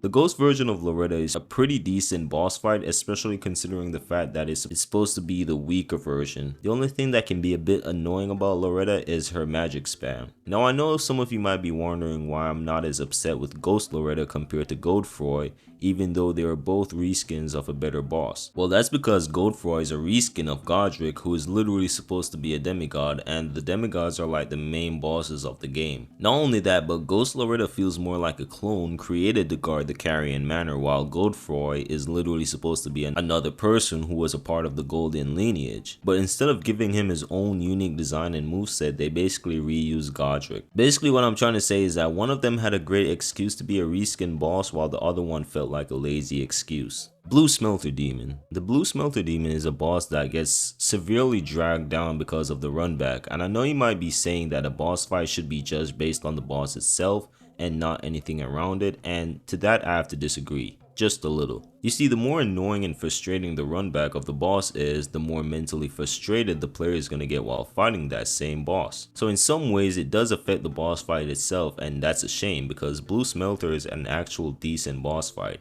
Sure, the arena is a bit too cramped and the hitbox can be a bit wonky at times, but other than that, he's again a pretty decent fight. Too bad he's only a copy-pasted version of another boss, which is the Red Smelter Demon. Red Smelter gets a higher place due to it having a slightly less annoying runback. Don't get me wrong, getting to his boss room is still annoying, but nothing compared to the Blue Smelter. Overall, their attack patterns are pretty much the same, so there isn't anything more to talk about. Demon of Song, another decent boss fight that gets held back by the annoying level design before it. I don't know why Dark Souls 2 was trying its hardest to gangbang the players with as much enemies as possible. That aside, the visual aspects of this boss is really cool. Like, who in their right mind came up with this design? And you gotta be high as hell to create some shit like this, and I mean that with the most respect. A human ghoul-like face with arms inside a frog's body, like what? That aside, another thing I really like is the beautiful arena. The boss fight itself is a bit lackluster as you have to wait for it to show its face in order to deal good damage, but all in all it's a pretty okay encounter mechanically, but visually it gets a 9. Vendrick. Before fighting Vendrick, I was kinda hyped because I heard he was one of the only bosses apart from Ancient Dragon to have a super high health pool. And when I went to the fight, I was kinda disappointed. His health was similar to most other bosses, but that's mostly because I already had 5 giant souls while fighting him, and if you don't know, Vendrick has an interesting mechanic where the more giant souls you have, the more damage you do to him. I wish they would include some other mechanic like that for upcoming Souls games. Now, the fight itself can be pretty tough if you don't have 5 giant souls, because if you have less, you're basically just scratching him. Now, his attacks are also deadly because even with 2300 HP, one attack was able to wipe out half of my health. But luckily, his attacks are pretty basic and easy to read. Overall, I kinda like Vendrick's fight. Sure, it's not spectacular or anything, but the lore behind it is interesting, as he went from this once great king to this zombie-like creature, which is kinda ironic now that I think about it, because that's literally how the last giant ended up, and they were both rivals, which is kinda crazy. And even due to the mechanics and what you need to challenge him, he's still really strong at the end of the day. Crucible Knights. The solo Crucible Knight bosses are some of the most underrated in Elden Ring, because if you put guys like this in Dark Souls 1 or 2, shit probably even 3, people would have been glazing them and placed them in their top 10 best bosses of those games, but whatever. However, while they get outshined by a lot of other bosses in Elden Ring, especially the main ones, I can definitely say that they are probably my third or second favorite field bosses. Their design looks dope, they have a lot of attacks in their arsenal that takes time to get used to but isn't too overly difficult. Now, the only thing I don't like about fighting the Crucible Knights is the fact that for how difficult they are, they don't drop a lot of runes, which makes sense since they mostly reward the player with incantations, but I think that's one of the main reasons a lot of people, including myself, wouldn't go out their way to fight them. Literally, the first Crucible Knight that's in Lingrave gives a lot of first time players as much trouble as Margit, yet he only drops around 2000 runes, but I still really like the Crucible Knight encounters, the solo ones. Commander O'Neill, a great boss held back by the annoying enemies that spawns around him. But I can at least say that taking out the enemies isn't as hard because O'Neill is very passive aggressive, meaning that he doesn't really chase you around. Fighting him on his own is pretty fun too, and his design looks cool as well. Alecto, the Black Knife Assassin ringleader. Out of all the Black Knife encounters, she's definitely the toughest one. That's because unlike most other Black Knives, she has additional attacks in her moveset and she has a pretty hefty health bar. What's crazy about Alecto is, if I remember correctly, she was most likely at the forefront of the assassination of Godwyn the Golden, which is kinda awesome. Overall, she's a pretty decent boss battle. Ancestor Spirits. I don't feel like ranking them separately, so instead I'm ranking them as one. The Ancestor Spirits are beautiful looking boss fights. I don't know, there's just something cool about fighting a giant magical deer that shoots glowing nut everywhere, but this is just your typical animalistic boss. There isn't anything too special going on. Their regular moveset apart from the glowing nut looks a bit boring, but that's about it. Seath the Scaleless. Seath the Scaleless has one of the worst runback in FromSoft history, and for that I had to take away some points. Now that aside, I can at least say his arena looks beautiful, but he's somewhat easy to deal with. The best strategy is to not stand directly behind him as his tail sweep does a lot of damage, but to stand in front of him under his arms or where his weird front leg is located, because that way you can avoid most of the cursed crystals and not having to worry about his tail sweep. Now let's speak on his moveset. It's really lackluster, but I'm not gonna rip on him too much since most of Dark Souls 1 bosses, except for maybe the DLC ones, they don't really have a super complex moveset. And to be honest, I'm thankful for that because I didn't want this guy to be any harder, since again the run back to this fight is painful to deal with. It's not nearly as bad as some other boss runbacks I've mentioned, but it's just super long, that's it. Overall, Seath is still a cool looking fight, and that's why he's at C tier, due to me finding enjoyment of the spectacle and lore side of his encounter. Dragonkin Soldiers. All of the Dragonkin Soldiers are badass. Their moveset, especially the one in Noxtella, looks clean as hell, and their design is top tier. It looks like a man evolving into a dragon. The one in the Scarlet Rot Lake can eat shit for all I care, but apart from that, they're all pretty cool. Aldrich, Devourer of Gods. The lore behind Aldrich is insane. He was just a deacon or a priest that had an insatiable hunger for human flesh, and he began consuming people. I don't know if this is correct or not, but I think it's stated that he also ate kids as well, which is wild. He began consuming so much to the point where he became a living sludge. He died and then got revived, and now he's eating Gwendolyn alive. The boss fight itself is good for the most part, except for this annoying ass raining attack, which he spams a lot. But other than that, the fight itself is pretty okay. Nashandra. Despite Nashandra getting a lot of hate from the community, I actually somewhat like her boss fight. Sure, it's not spectacular or emotional, and for a final battle she's kinda easy, but as for the fight itself, I think it's pretty decent. But I do hate the cursed orbs that caps your health bar. Like, come on, that shit is so annoying. And I also hate that you have to fight the Throne Watcher and Throne Defender before facing her. But that aside, another thing I really like is the fact that she traverses the fog after us, which means that technically we are the boss. Like, come on, no wonder she's so easy. And let's not forget the OST playing in the background. But overall, Nashandra gets a bit too much hate from the community, and I think she is a decent boss. Not amazing, but decent. Pursuer. I actually really like fighting the Pursuers a lot because everything about them is really cool. Their armor set and greatsword looks really badass, and speaking of armor set, why the hell can't the player wear it? Anyways, their moveset isn't the most outstanding thing in the world as their attacks are pretty easy to dodge. The only thing that will mess you up is the sometimes awkward hitbox, but apart from that, they're pretty amazing. Samurai generals. All the generals from Sekiro, despite being copy pasted, are done right in my opinion. First of all, it kind of makes sense they're copy pasted because they are literally soldiers. Of course you're going to see them all around, and they're actually really fun to fight. Now sometimes they do have a bunch of enemies around them, but remember, this is Sekiro, so you can sneak around and kill all of them and get critical attacks on the generals. But again, fighting them is pretty cool. The dragons. Despite people shitting on these guys, I actually kind of like fighting them. Sometimes. You see, the field dragons in Elden Ring are actually great on their own, and I want people to stop acting like they aren't, because if you place them into any other game like Dark Souls 2 or 3, people would have been glazing them hard. I mean, they're even a bit similar to Midir, except they fly away more often than him.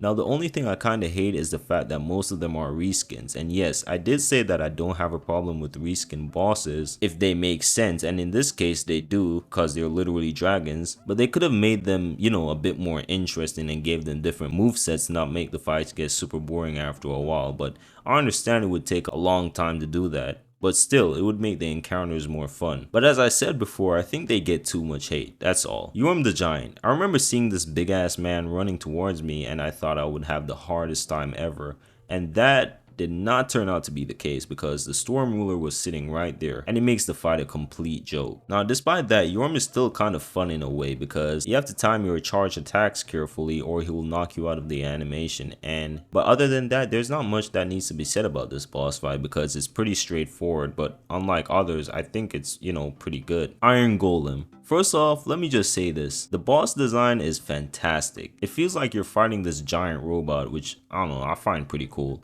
Its moveset isn't too flashy or memorable except for that bullshit grab attack, but its sheer size is what I like the most. Also, I didn't know you could stagger this thing, which is pretty cool.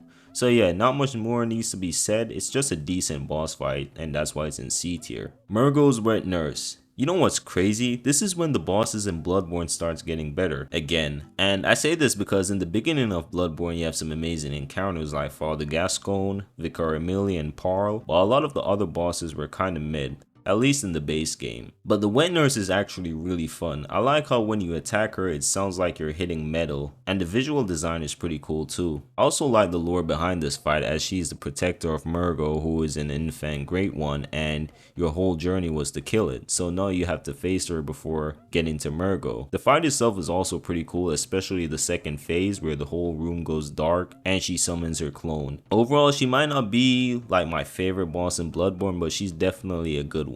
Old Demon King. A rather basic boss fight, but in my opinion it's done pretty well. I like the arena where you find him in, as it looks like hell itself. He also has some attacks that looks cool, but he's somewhat easy, which isn't a problem because again, not every boss has to be hair-rippingly hard, but I feel like if he was a bit more challenging, he would be a bit more, you know, memorable. Four Kings. This fight really humbled me a lot to the point where I had to go and defeat the Bed of Chaos and Nido before fighting them again. The issue I was having is the amount of damage I was receiving, and the fact that I didn't have any poise didn't make it any better. But after upgrading my armor to +8 and my Estus Flask, I was able to tank a lot of their hits without worrying about receiving too much damage. Now what I realized about this fight is to stay stay extremely close to them, as the damage they do up close isn't as much as getting hit by the purple end of their blade. Another thing I really kind of like is the arena itself. It's just a pitch black void, and trying to get into the arena without the Ring of Victorious will get you insta kill because of the abyss. In essence, this is a fight a lot of people call a DPS run, as you have to hurry up and deal as much damage to them as possible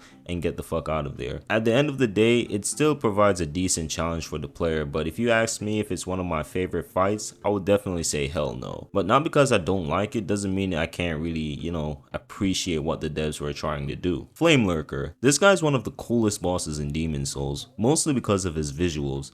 Now, I'm not gonna lie, the PS3 design looked a bit more better than the remake, and that's because it had a more sinister and twisted look. Flame Lurker was hyped up to be one of the hardest bosses in Demon Souls, and sure, if you played the game when it first released without prior Souls knowledge, I could see that, but I was a bit surprised to find out how easy he was. Now, some of his attacks, especially the ground slam, definitely has a wider hitbox, which makes dodging them a bit tricky, and he does move around a lot, but all in all, he's a pretty standard boss fight, and in my opinion, he's definitely the top 3 bosses in Demon Souls. Gravelord Nido. Going into this fight, I was a bit over-prepared. At least that's what I thought. Honestly, if I didn't over-prepare, I don't know how I would have handled this fight. First of all, he has a bunch of respawning skeletons that deal a good amount of damage to you. Not only that, but you also take a lot of damage by dropping into his arena. And also, as soon as you drop in and try to heal, he instantly summons a blade out of the ground that deals massive damage. But I was lucky enough to be at a high enough level and having a good armor. But difficulty aside, Nido is a decent boss with a cool looking arena, and his design is, dope as well. Overall, Nido on his own is cool and all, but his skeleton minions are a bit overkill in my opinion. But at least his attacks can hurt them, so it does balance it out a bit. Bloodstarved Beast, a really hyper aggressive boss fight that can be easily cheesed. But without the cocktails, Bloodstarved Beast can be really frustrating. I remember how much of a bad time he gave me on my first playthrough, especially when he goes into poison mood, but his attacks for the most part are somewhat easy to evade because all you gotta do is just dodge to the right of all his attacks and you'll be fine. I do really like his aggression though. Vicar Amelia, one of my favorite beast-like bosses from Bloodborne. Her sheer size, presence, and aggression is the reason why I love this fight so much. Also, the screams she makes during the whole encounter is so horrifying. Now, I'm not gonna lie, this encounter does have a slight jump in difficulty, which is weird because of how early in the game she is, and she does have an annoying self-healing move, but apart from those things, Vicar Amelia is still one of the coolest bosses in Bloodborne. Osiris the Consumed King. Before I get into the boss fight itself, I just wanted to talk about the lore behind Osiris for a bit. Apparently, Osiris was once a king who was fascinated by the ancient dragons. He wanted to create a perfect heir to the thrones, so one day he was like, hey, you know what? Dragons are cool, and they're strong, so why not just transform into one, and then have a dragonborn child? He decided to transform himself into a dragon, but instead of being, quote unquote great, he looked like a crackhead, and his son Ocelot was born as a hybrid dragon, but for some reason he was invisible. During his obsession for power, he became mad, and now he's here in the Garden of the Kingdom running around. Now, during the boss fight, you can actually hear Ocelot's crying, and seeing that Osiris is actually carrying him in his arm. The encounter itself is not really anyone's favorite due to Osiris's weird instantaneous charged attacks and the fact that he moves around way too much, making fighting him with bigger weapons more of a chore. However, despite this, I really like the lore so much to the point where I placed him in mid-C tier. Sanctuary Guardian. This boss is the first encounter of the Dark Souls 1 DLC, and it's good in my opinion. The design itself reminds me of some weird chimera looking creature that you would see in Greek mythology. Another thing that surprised me while fighting it is that it moves around a lot, especially compared to a lot of other bosses in Dark Souls 1. I can see this fight being super difficult if you try to fight it at lower levels, but by the time I went up against it, I was endgame level already, defeating the 4 major bosses, so you could say I was pretty confident for this fight, which is true because I was doing a lot of damage. However, the reason why I say this fight can be really tough for lower level players is because of the boss's agility. This thing does not stay still at all. You will be chasing him all over the arena only to get 1 or 2 hits in. He definitely feels like a boss that punishes tank builds, but at the end of the day, I can definitely say it's one of the better bosses in the game because at least its moveset isn't bland. Calamite. I was honestly kind of scared going in to fight Calamite because I've heard so much stories about him being the hardest boss in the game,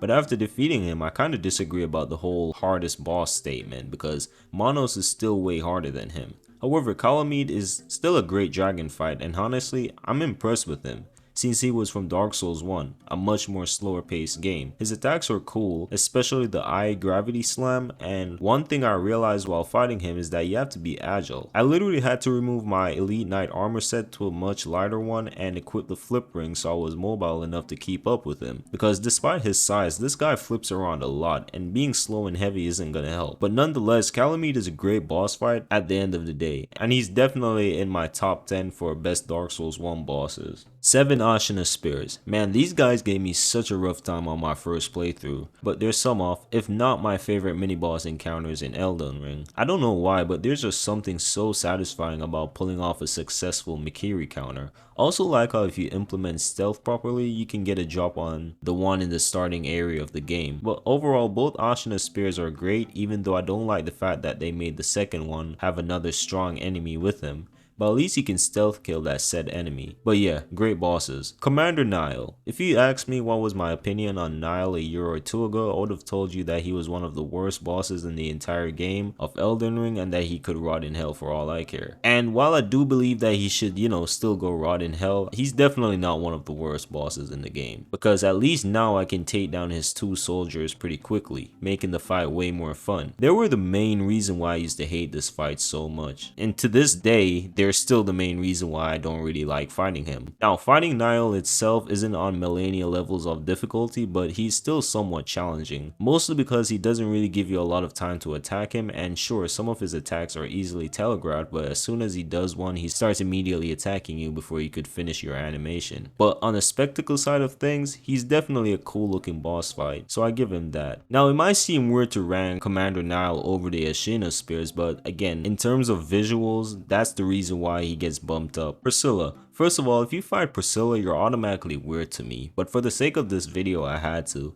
And her fight is definitely decent, but I do hate when she goes invisible, because I mean, it's not really fun fighting an invisible enemy. But overall, her attacks are decent and she makes a pretty fun boss. But the dialogue after killing her is a bit sad. Quelaag. Quelaag is a fun fight for the most part. Sure, her difficulty isn't through the roof if you fought her at the appropriate level, but she's still good regardless. Her arena is pretty neat as it feels like you're in a spider's nest. One thing I kind of find annoying is the lava her bottom half spits out all over the place, preventing you from going straight towards her at times. But overall, while her moveset isn't super complex or anything, she gets placed in C tier due to her being a good and memorable encounter. Vord of the Boreal Valley. Vord is an amazing second boss. 1, because his music goes so hard, and 2, he moves around a lot, but his attacks are also easily dodgeable. I don't have much to say about him, but he's just an amazing boss fight. That's it. Round Table Vike. One of the better NPC fights in Elden Ring. I wish Vike was given that boss encounter feeling rather than just being a buffed up player type NPC with a boss health bar. I do like his lightning attacks, but one thing I hate is the fact that for a guy wielding a big and slow weapon, his attacks will always hit you before you hit him. I don't know how to explain it. No matter how fast your weapons are and he attacks you after you attack him,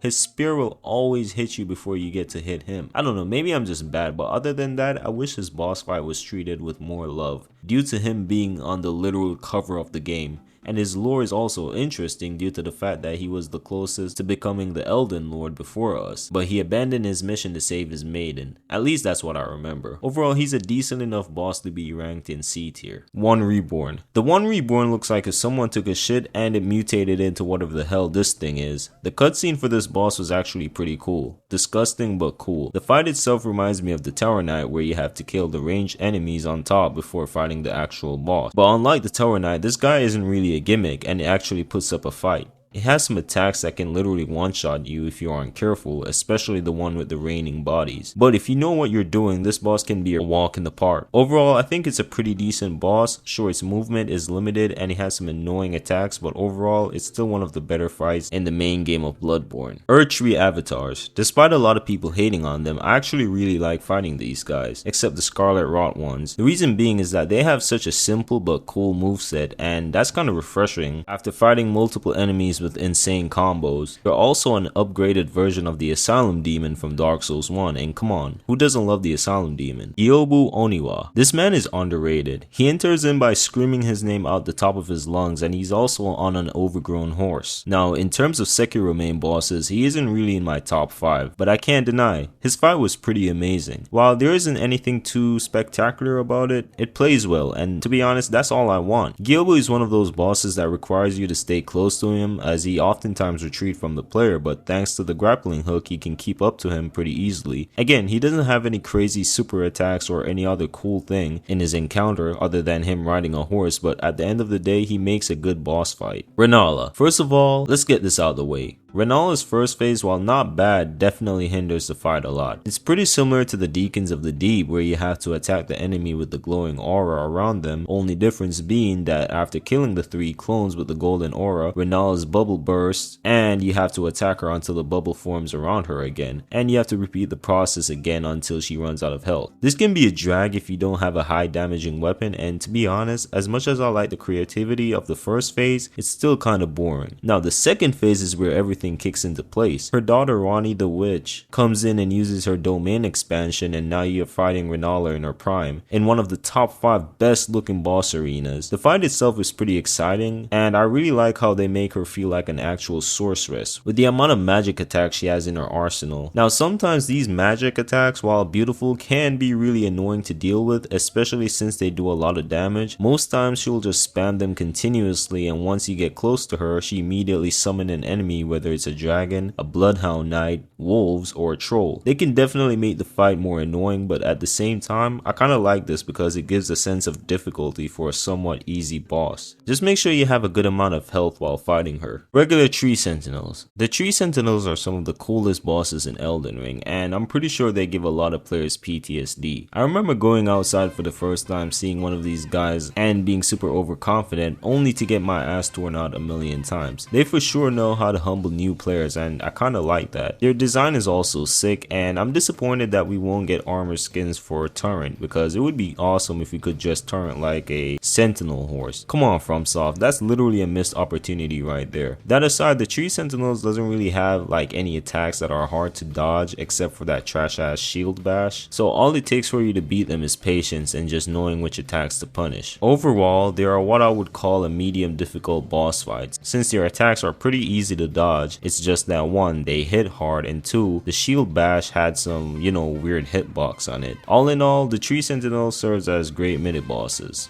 Moving on, Night Cavalries. Almost the same as the Tree Sentinels, except you can knock these guys off their horses for a short time. The Night Cavalries are a bit harder since they have some attack that relies on input reading, like the jump attack, but overall my opinion on them is the same as the regular Tree Sentinels. I think they serve as, great, excellent mini bosses. Golden Godfrey. I really like Golden Godfrey because he's basically Godfrey, but on his first phase. To be honest, I'm not going to say too much about the Golden version because everything I want to say about Godfrey will only be about the real version of him. But Golden Godfrey is still a great boss, even though it's a lesser version of a already great late game boss. Great Shinobi Owl. Man, I used to hate this boss so much because the flow of combat isn't really there. Sure, both of you will be clashing and deflecting each other's attacks, but then he would throw a debuff bomb at you that will make you unable to heal for a period of time. I just think this breaks the flow of combat, and what's worse is that in his second phase, he starts throwing around poison, which will limit the area to fight him. Plus, he's also constantly reducing his posture damage, and this wouldn't be an issue if the fight was short, but this fight can go up to 5 minutes, and by then you're already mentally drained. But the reason why he's at high C tier is because I've grown to somewhat like this fight. Is he my favorite boss in Sekiro? Hell no, but at least now I can appreciate it.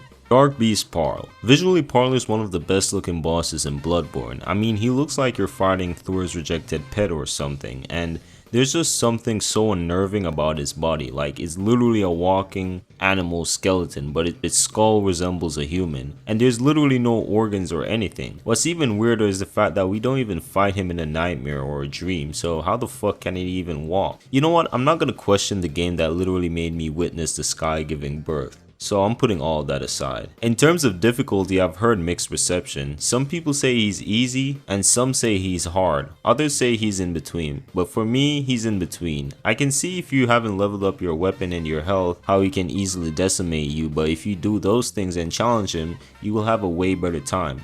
Now moveset wise, he's agile, so it's best to invest in stamina. In essence, Parl is a visual spectacle and one of my favorite beast bosses in Bloodborne. And finally, at the very top of C tier, we have everyone's favorite Omen. I'm specifically talking about Margit, not Morgott, so don't get them confused. Margit is possibly the hardest first main boss encounter in Soulsborne history. I mean, the delayed attacks, the unforgiving combos, the small window of opportunity to attack him, he is difficult, and for that he gets a 9. But at the same time, he teaches the player an important lesson: just explore some more, upgrade your weapon, level up a bit, and you can come back. And sure, on your first playthrough he still might not be an easy boss after doing all of this, but at least now he feels more manageable. Now if you ask me if I like fighting Margit, I'm gonna have to be honest, kinda. See, the thing is, some of Margit's attack feels a bit overtuned, especially as the first main boss of the game. Again, some of his combos just feels, weird to dodge, and sometimes he will be super still, then as soon as you try to attack him, he will immediately attack you at light speed, interrupting your animation. But at the end of the day, he's like really fun, and his presentation is like really good as well. But I just think he's just a tad bit overtuned. But other than that, I think he deserves this place as the best boss in C tier. And finally, we're finished with C tier. Honestly, the C tier bosses were still great for the most part. It's just that some of them lack the aura of being in B tier or above. But at the end of the day, they were still good. But now, let's just move on to B tier. Draconic Tree Sentinel. These guys are very similar to the original Tree Sentinels, except they are way more tough and they have lightning powers. Their lightning abilities looks awesome, but sometimes the hitbox on their charge attacks feels a bit bullshit. But overall, apart from the moveset alteration, they are pretty similar to the regular Tree Sentinels. Armored Warrior, aka Robert. Seeing this man for the first time and realizing that I don't do any physical damage to him scared the shit out of me on my first playthrough. But the more you fight him, the more you realize that the barriers on the side of the bridge can be destroyed, so it means that we have to fight him close to it. Deal enough posture damage near the cliff and he will eventually fall to his death. A gimmick boss done right. Ebrietas. Another one of Bloodborne's disgusting yet beautiful looking bosses. I mean, she looks like a mutated vagina. But as a boss fight, she is decent and surprisingly tough at the same time because she does a lot of damage, especially her laser star attack. The best way to defeat her is to stay in between her ass crack and spam R1. Now the lore behind Ebrietas is kinda sad, or I wouldn't say sad, but somewhat interesting. She's one of the only great ones that's actually really cool with humans, and she's even working with the healing church. Well, maybe working with isn't the right way to describe it, because I think it's more of them forcing her to work, and she's not really defending herself. To even engage in her boss fight, you literally have to attack her first, which just proves that we are one of the villains in the story. All in all, Ebrietas provides a great challenge for players. Demon Prince. This is one of the only duo fights that gets a lot of praise from the community, and rightfully so. They are both balanced well enough not to cause any headaches. For example, their health isn't on Medeiros level, so dealing with them takes way less time. Their attacks are also surprisingly forgiving when it comes on to dodging them, so you can panic roll and you'll still most likely not get punished. And another thing I realized is that they don't do a lot of damage on their own, which again makes this fight more bearable. Now the only issue I've found with them, and I wouldn't even call this an issue, but it's basically when both of them starts attacking you at the same time. This can lead to your death if you don't position yourself properly, but luckily I've realized that the AI for which demon gets to be more aggressive changes throughout the whole fight, as sometimes one of them will just chill and shoot out poison mist while the other stays aggressive. Now that isn't the main fight, as the real fight begins after killing both demons. After killing both of them, one will resurrect as the Demon Prince, and this is where the fight gets a bit more interesting, as the Demon Prince have a bit more health and he does way more damage, especially his fire based attacks. However, if you stay close enough and dodge his flying attacks properly, then you should be done with him in no time. Ultimately, the Demon Prince is an amazing boss fight, and while I don't like how long and drawn out it is, I think it's definitely a top tier Dark Souls 3 boss and a great Souls boss in general. Dancer of the Boreal Valley. Before going into this fight, the only thing I've heard about the dancer is how fat that ass is, and to be honest, I can't deny it. it does look good. But she was also hyped up to be one of the most difficult bosses in the main game of Dark Souls 3, and while now she isn't super hard for me because she's very passive with her attacks and it's very easy to dodge most of them, I can't deny, on my first playthrough she gave me a hard ass time. But difficulty aside, I really like how simple yet aura filling this whole encounter is. The way she descends from the ceiling, her giant imposing figure, and her graceful yet deadly sword sweeps, which really gives off the fact that she was actually a dancer, is what really made me love fighting her. At the end of the day, she's just a fantastic late game boss, and that's why she's in B tier. Guardian Ape. We all remembered how relieved we felt after killing the Guardian Ape on our first playthrough, only for him to wake up and start fighting again. This is probably one of my favorites second phase transition for a boss fight. Now the fight itself is okay, the arena looks nice and all, but fighting the ape in his first phase isn't something I really enjoy, since it just runs around, and deflecting the attacks is almost pointless as he does hella posture damage, which is to be expected because he's a giant ape. Plus he farts and throws shit at you, which is kinda funny to be honest. But I definitely think the second phase is where things picked up, as dodging and deflecting its sword attacks is really fun. The only thing I really hate is the constant spamming of the scream attack. That shit is one of the worst boss attacks ever, and speaking about boss attacks, check out my video on the best and worst boss attacks in Soulsborne history. Anyways, the reason why I hate this move is because it forces you to disengage with the boss by running away, and it does terror buildup which can literally insta-kill you. Other than that, I really like this boss, at least its second phase. Lady Butterfly, a very fun fight, but I wish she had more illusions other than the annoying army she summons in her second phase. I don't really have anything more to say about her. I think she's just fine and deserves to be in B tier. Mohg the Omen. Basically the first phase of Mohg the Lord of Blood, since he's just a reskinned boss fight. I'm gonna save what I have to say and leave it for the actual real boss itself. But the reason why Mohg the Omen ranks this high is because, sure, it might be a one phase fight, but it's still a good one at the end of the day. Astel, Natural Born of the Void. I remember somewhere where someone called Astel an alien butt plug, and I don't even know why I find it funny because it doesn't even look like one. Anyways, just going off of pure visuals alone, Astel gets a 9.5 out of 10. The arena looks like you're fighting him in outer space, and his design itself looks really weird but cool at the same time. For some reason it has a human skull and have human-like arms, but its body is like an insect from outer space. And for some reason he has eye sockets, but it's actual eyes in his skull, which leads me to believe that the alien is actually a parasite that takes over the bodies of living creatures. But visuals aside, the boss fight itself, while having some really cool looking attacks, isn't really the most fun. But again, the main reason Astel is this high is because of his visuals. Monos.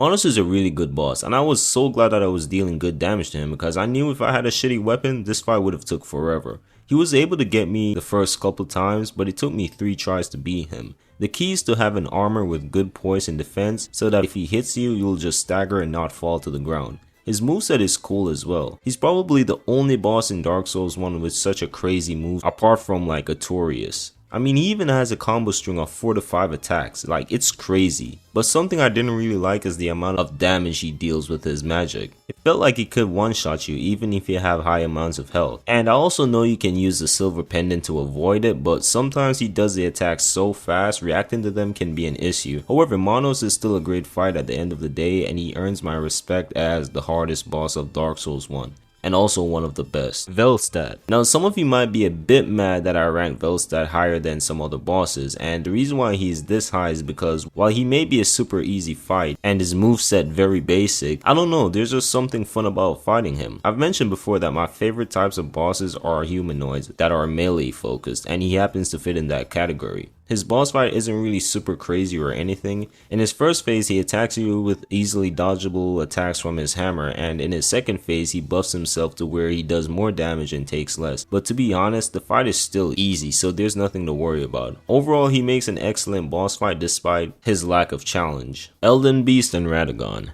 At first I was going to rank both the Elden Beast and Radagon separately, but since they fall under one encounter, I feel like it's best to rank them both as one. Let's start with Radagon. He's an amazing boss fight with one of the coolest intro cutscenes. His holy magic attacks looks cool and his design is also great. The only thing I really hate is that in his second phase he teleports and sometimes it can stun you, which is really annoying because he immediately follows up with a combo But all in all, Radagon makes a great boss fight, and if he was by himself, I would have placed him in A tier. But unfortunately, we don't always get to have nice things. Immediately after defeating Radagon, the Elden Beast is summoned. Now before I rag on Elden Beast, let me just get a few things out the way. In terms of design, the Elden Beast gets a 10 out of 10. I mean, it looks like a cosmic space whale. The arena itself gets a 10, and in my opinion, it's one of, if not the most beautiful looking boss arena FromSoft has ever created. Another thing I find cool about the Elden Beast is despite how annoying some of his attacks are, they do look visually pleasing. But that's all the good things I have to say, because the only good things Elden Beast has going for it is its visuals. Now the boss fight itself isn't the best. All it does is stay still for a couple seconds and then run around the arena, and after chasing it, immediately goes up into the air, making you have to jump over some runes to avoid his explosions. But if it was just that, it would have been fine. But he also has one of the most annoying attacks in Souls history, and that's the Elden Stars. This is where he wipes the essence of his sword and it creates this orb that constantly shoots star bullets at you, and the issue is, this thing follows you for a long time, and it's really fast and can also stun lock you, causing the Elden Beast to kill you easily with another attack. All in all, if it wasn't for Radagon and the pure visuals of the fight itself, I would have placed Elden Beast in C tier. Suralon, one of the only good bosses in Dark Souls 2 that gets held back by how shitty the runback is. But that aside, this boss fight is really amazing. Sure, some of his attacks have some weird hitboxes on them, and his moveset and attack patterns isn't too spectacular, as he mostly does an upward slice or thrust attacks. But the arena itself looks amazing, and the fight, despite the weird hitboxes, is really fun and challenging. Father Gascoigne, a superb first boss encounter, and to be honest, I wish he was placed somewhere in the mid game because I felt like he was too good to be the first boss. The first phase of Father Gascoigne is my favorite since it's a hunter versus hunter fight, but his second phase is where things get scary as he turns into a beast, and now the whole encounter feels like a horror game. He also teaches the player to stay aggressive with their opponents, which is something you definitely need to do for most Bloodborne encounters. Looking Glass Knight, one of the only visually appealing bosses in the game. First of all, the armor set looks really cool. The arena with the heavy rain makes this feel cinematic, and the fact that he has a massive mirror as a shield reminds me of some fairy tale for some reason. The boss fight itself is also pretty fun. The lightning attacks are cool, and the fact that he summons an NPC from his mirror dimension to help him fight is kinda sick, but can be a bit annoying at times. But overall, the Looking Glass Knight is an amazing boss. Pontiff Solivan. A lot of people consider the Abyss Watchers as a first roadblock of Dark Souls 3, and while I do agree with that, I think Solivan is definitely a skill check as well. His attacks have a lot of range, and he tends to use a lot of combos. In his second phase, he can even summon a clone, which, let's be honest, it's the only reason why a lot of people struggled with him. What I find to be the best way to deal with him is to always attack when he's summoning his clone so that both of them can take damage. It's also best to focus on the clone so that killing Pontiff becomes easier. Overall, Pontiff's design and moveset makes him one of the coolest Soulsborne bosses. Godrick the Grafted. Godrick is one of those bosses that may not seem too important, but he became memorable due to his design and his awesome cutscenes. His moveset is also pretty interesting, as at first they seem really hard to read, but the more you fight him, the more you get used to them. But apart from attaching a dragon head onto his severed arm, he doesn't really have any spectacular moments. But this doesn't change the fact that he's an amazing boss fight. Sister Frieda. If I'm being honest, I didn't really like Sister Frieda's boss fight all that much. And you can say it's a skill issue or whatever, but despite it being cinematic, it just goes on for far too long. The first and third stages aren't too bad, as in the first one you have to learn where to attack when she goes invisible, and this is the easiest out of all the phases. In phase 3 she starts using Black Flame and she becomes way more nimble, which is cool, but at the same time I really hate how little window of attack opportunity she gives the player, as she's always dashing around as soon as you land a hit on her. So if you have a weapon that relies on constant attacking, then she's gonna give you a super hard time. Now my real issue comes with her second phase. Don't get me wrong, the cutscene with her and Father Ariandel looks cool and all, but I think it was just added to draw out the fight a bit, which sucks because when you reach her third phase, you probably don't have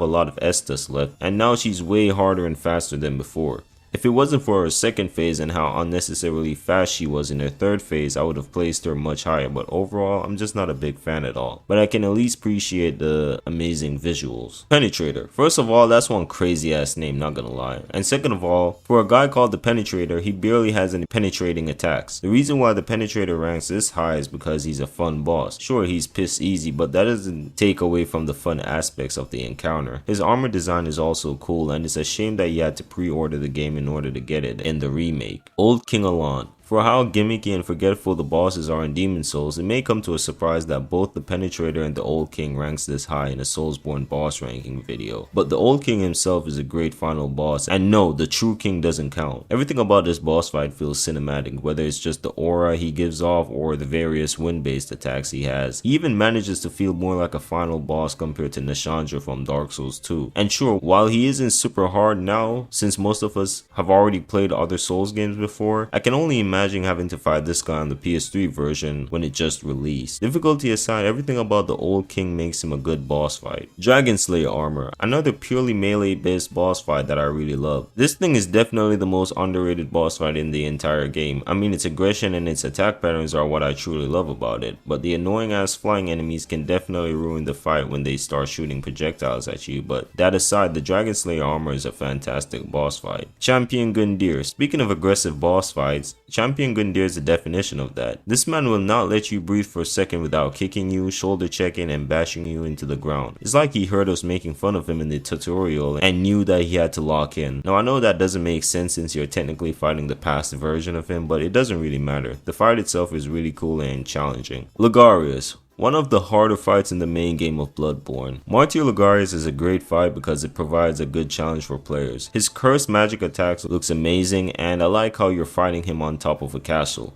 I just like this boss fight so much, even though he can be a pain in the ass sometimes. Divine Dragon. The Divine Dragon is a perfect example of why a boss doesn't always have to be hard for it to be good. And I know what some of you might be saying. Well, the gameplay of this boss fight is boring. And to that I disagree. Sure, it may be a gimmick fight that doesn't rely on you deflecting in order to succeed, but in my opinion, it's a satisfying fight. First of all, the visuals of the dragon is simple yet beautiful. The arena itself is also spectacular because it makes you feel like you're actually in one of those old Japanese folklore artworks. It's like you're in some sort of heavenly realm. And the fight itself consists of you grappling to the roots where the lightning is and redirecting it back to the dragon, and this is how you do damage. While this isn't hard, it's kind of satisfying to pull off, and let's not forget how great the dragon's attacks are visually. Everything about this boss fight is beautiful, and in terms of difficulty, it might get a 2 out of 10, but in terms of visuals, it gets a 10. Ancient Dragon Lanciax. This is gonna sound a bit strange, but I think Lanciax is slightly better than Fortisax when it comes on to their attack pattern. And there's two reasons why this comes off as strange and confusing, because 1, I ranked her spot first, so that means that Fortisax must have a higher ranking, and 2, they both share the exact same moveset, kinda. Now the reason why I say in terms of moveset and attacks Lance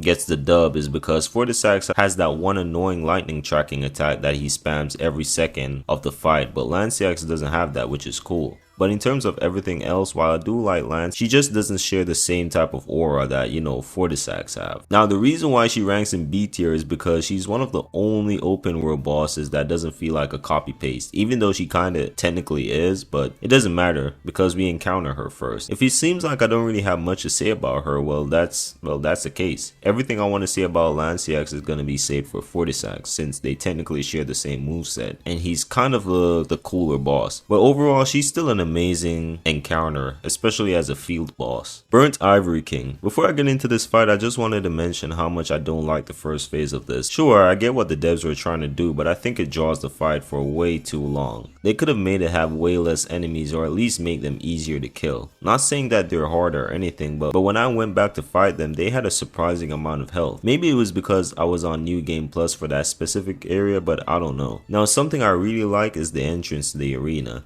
It feels like you're falling into hell itself to face this great foe. And I really like the idea of gathering other people to help you fight a boss. Now let's talk about the Ivory King himself. He's okay. His moveset in the first phase isn't hard to dodge, but it can be a bit tricky when he turns his sword into a 20-foot long lightsaber. I realize that sometimes the hitbox can be a bit janky on it, especially with certain attacks. Other than that, I think he's a fun boss, and while I hate the first phase with the enemies, I still like the second phase enough to ignore that. Rykard. Rykard gets top place in A tier for being one of the scariest looking bosses bosses in FromSoft history, and that's kinda odd because we've seen a bit more horrifying bosses like the Gaping Dragon and the entirety of Bloodborne's beast and alien bosses, but there's just something different about Rykard. Well, I guess it's just the messed up looking face, the fact that he's also a giant snake, and also his evil raspy voice. But all that aside, in terms of visuals, he gets a 10 out of 10. But you can't tell me FromSoft wasn't on that while designing Rykard. I mean, who the hell just thinks of this? And speaking of hell, the arena makes it feel like you're fighting him there as well, especially in his second phase. Now in terms of gameplay, this is technically a gimmick fight since you need a special weapon in order to defeat him, just like Yorm or Storm King. However, what makes Rykard way better than those guys is the fact that we get has regular attacks, except they generate wind. So it's not like you have to hold down a button waiting for your weapon to charge up just to attack the boss. No, all you need to do is just fight Rykard just like how you would do with any other boss in the game, and that's what makes him so fun. Genichiro Way of Tomoe. It's basically the same fight as third phase Genichiro, except instead of using lightning attacks, he uses the Black Mortal Blade.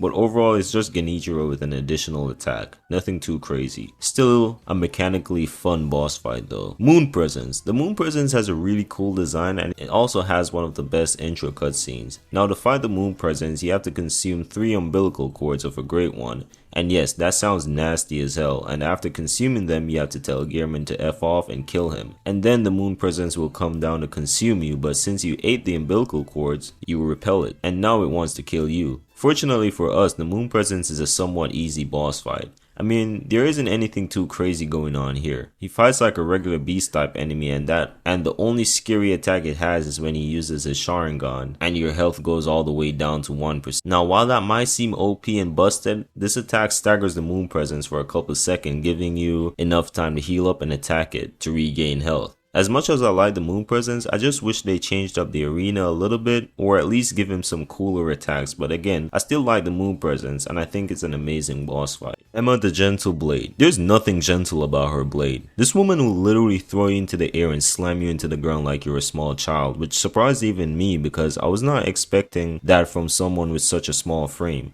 I mean, she's even shorter than Wolf and almost every boss towers over him. Now her actual boss fight itself is really good despite how short it is. She has some attacks that's easily deflected and that's about it. She doesn't really have any special fire or lightning abilities, nor does she have any weird ninjutsu skills. She's just a sword wielding baddie, and despite not having any of those things, she plays her part well as the first phase of a different boss. And before I move on, I know some of you might be wondering why I counted Emma separately from Ish and Ashina, but not Radagon and Elden Beast. Well, it's because Emma and Ishin shows up as separate bosses in the Reflections of Strength, so yeah. Royal Knight Loretta. She makes a great horseman fight, and to be honest, she's probably the best out of all of them. Her magic attacks looks cool. Sure, they can be a bit annoying to deal with at times, but they're still cool to look at. Her boss fight itself is pretty similar to other horsemen with some changes, so there's not much that needs to be said. She's an overall amazing and engaging boss fight. Eleanor of the Briar and Bell-Bearing Hunters. All of the Bell-Bearing Hunters takes a spot. Out of all the mini-bosses in Elden Ring, they're definitely my favorite. Your attacks are cool and you have to be super careful with the way you dodge them. Also like the telekinesis they use while attacking you. And speaking of telekinesis, they force you to stay close to them and attack with caution because if you R1 spam these guys, they're gonna instantly hit you with an unsuspecting attack, causing you to panic roll away to heal, only for them to use their telekinesis to swing their sword from across the room and kill you. It's the perfect balance of challenge and fun, and that's why for just mere mini bosses they rank in the top 30. Fume Knight. Fume Knight takes the highest spot in B tier due to him being a genuinely fun boss fight and one of the only redeeming things in the accursed mess known as Dark Souls 2.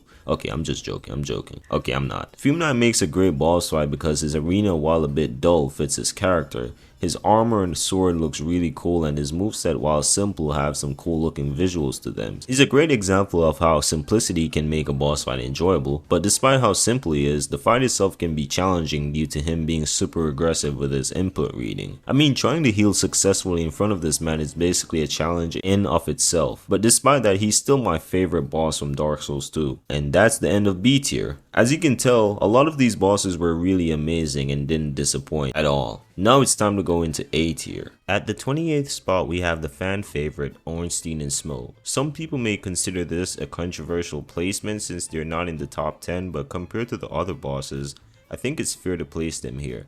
At first I never really saw the hype for ONS, but after refighting them I realized that they are actually a really good boss fight and they both complement each other really well. Ornstein being the fast and nimble one while Smo being the big and slow but heavy hitting one. I find this fight easier if you take out Ornstein first and leave Smo for last, because during the second phase one of them gets souped up and Super Smo is definitely the easier one to handle. His attacks basically remains the same except he will do this ass slime attack that can do a lot of damage if you get caught. Overall, as much as I love this fight, I also hate it as well due to FromSoft trying their best to replicate the aura that these two had. However, none of their duo bosses in the future aren't balanced as well as Ornstein and Smo, except for the Demon Prince, and that's a shame.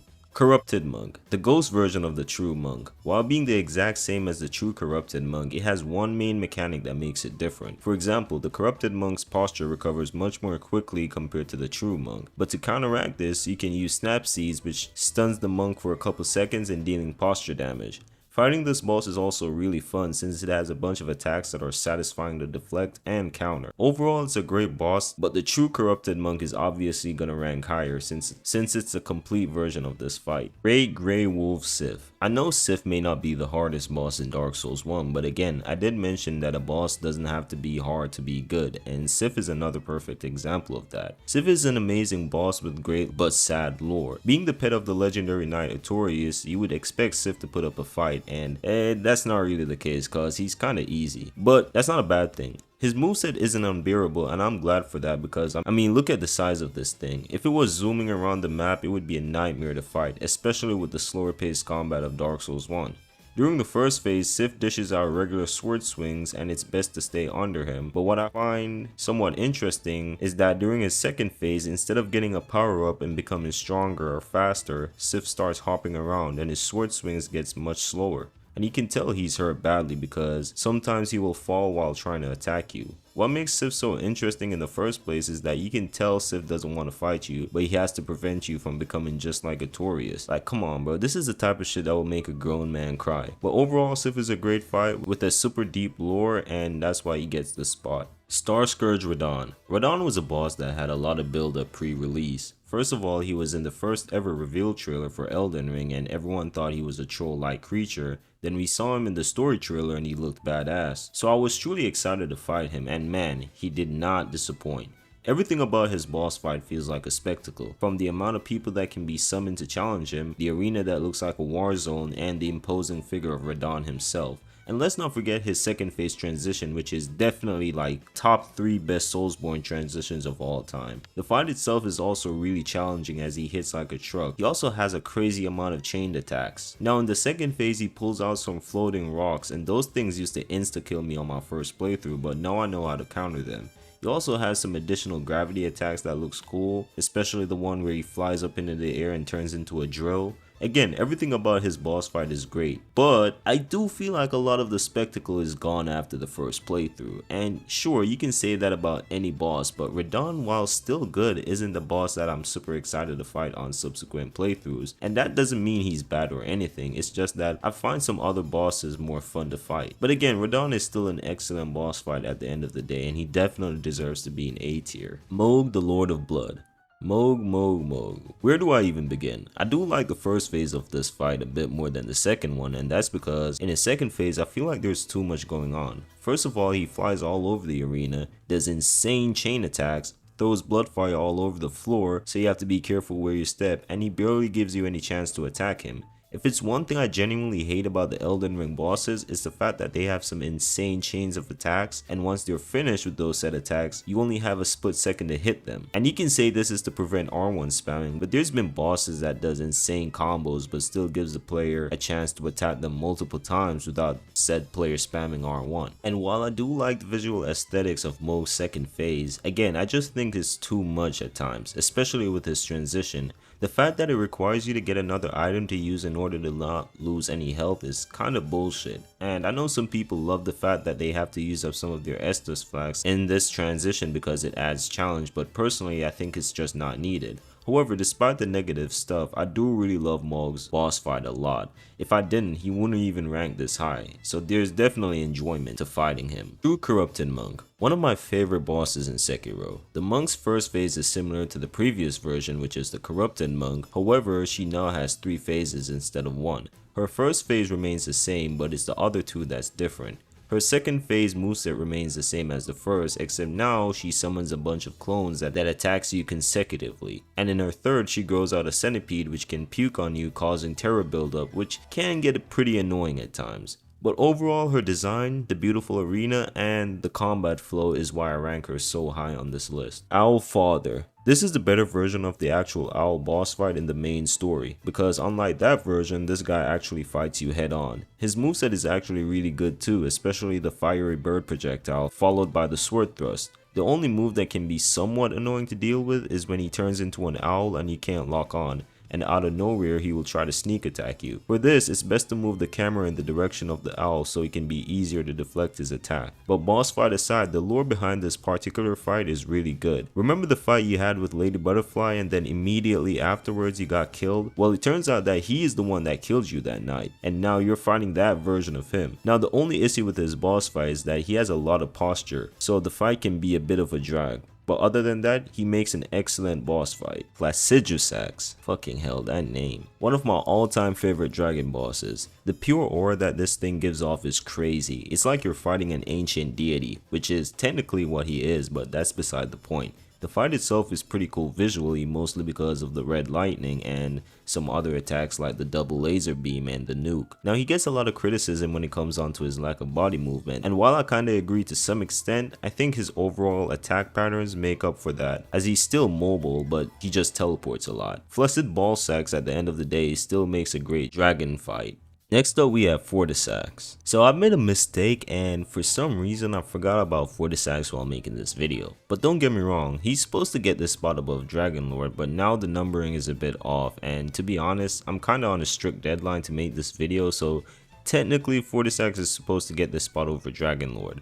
Now the reason why I enjoy fighting Fortisax is because of his arena, his flashy moveset, and his overall dragon-like behavior. That's it, moving on. Dark Eater Midir. Another excellent dragon fight, and some would consider him to be the best dragon boss in all Soulsborne history, and I kinda agree with that. His difficulty is insane as he deals a lot of damage and he has a lot of health. If I'm not mistaken, he's probably the only non-gimmick boss to have this amount of health in Dark Souls 3. His attacks are very feral and more animalistic compared to Dragon Lord, who attacks you with a more strategic approach. A great example of this is the dope ass beam attack that he uses as a last ditch effort to kill you. Now the reason why he ranks higher than Dragon Lord and Fortisax is because he has more mobility and fights a bit more aggressively than both of them. So yeah. Next up we have the Abyss Watchers. These guys were my first roadblock in Dark Souls 3, and that's because they're super aggressive. And they're technically a gang fight, however unlike most gang fights, they're actually super balanced. Because while they may be super aggressive, they don't have a lot of health, which makes the fight goes by smoother. And not only that, but a third Abyss Watcher will wake up and fight the other two with you. But the real fight starts in the second phase as the final Watcher uses his other friend's essence to power himself up, and now his sword is engulfed in flames. In this phase he's even more aggressive than before, and also he has way more range, but fortunately his health is surprisingly low, which makes the fight a lot easier. Ultimately, the Abyss Watchers are some of the best Soulsborne bosses ever.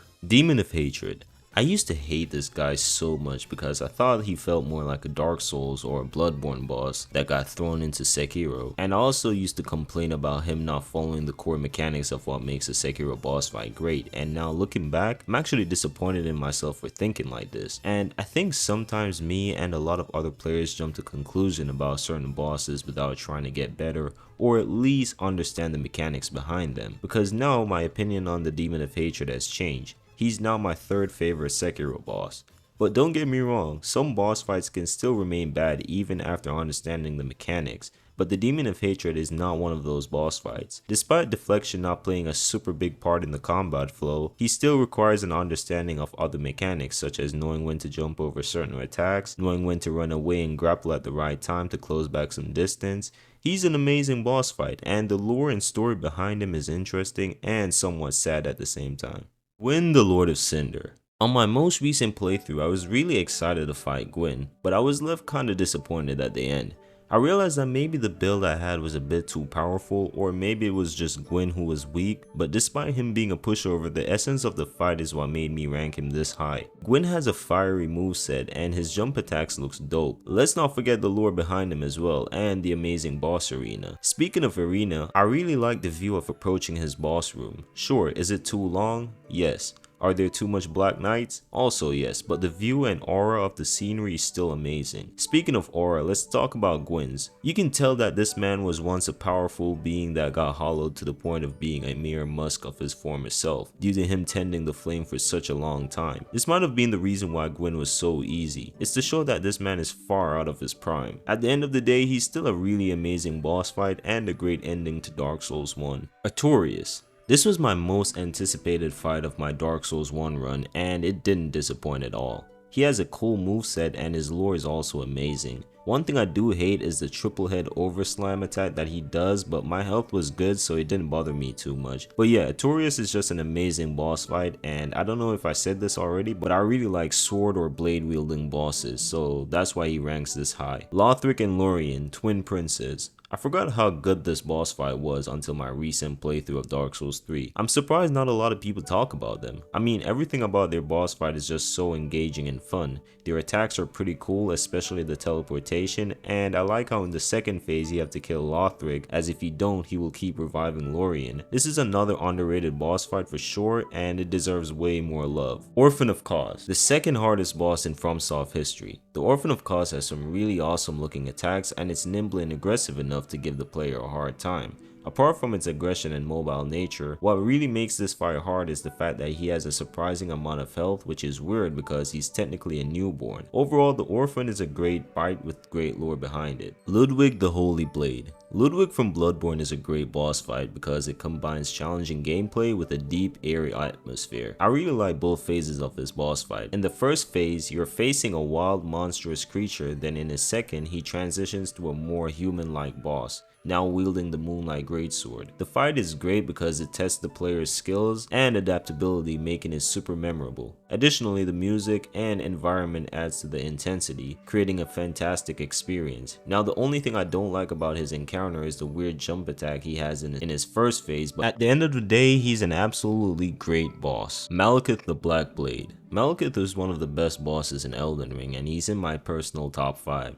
His attacks are wild, yet with careful timing you can dodge them properly, except for the attack where he slams his blade into the ground and it does that flurry thing. To this day I still can't dodge that. The thing that makes Malekith a challenging boss is the fact that his attacks cap your health for a short duration of time. He's also super agile, which makes fighting him with a slow weapon really difficult. His design is really cool as well. The only downside to his boss fight is the first phase and that one flurry attack, but overall he's definitely one of the best Soulsborne bosses, and I can honestly understand if some people place him as their #1 favorite. Ishin Ashina. Ishin Ashina from Sekiro is an excellent boss fight because it perfectly blends challenge, skill, and storytelling. In order to even fight this man, you would have to choose to help your father and forsake Kuro, which makes Ashina even in old age come out to challenge you. Now, the boss fight itself is challenging but satisfying at the same time. I remember hearing people say that most of Sekiro's boss fight feels like a dance, and this is so true, and it also applies to Ishin. His attacks are satisfying to deflect, and he even punishes you if you become too greedy. His second phase is where he dials things up to 11, as he can now control the flames that was on the floor, making you having to position yourself where the fire hasn't affected. He also has some other dangerous fire-based attacks that requires proper dodge timing.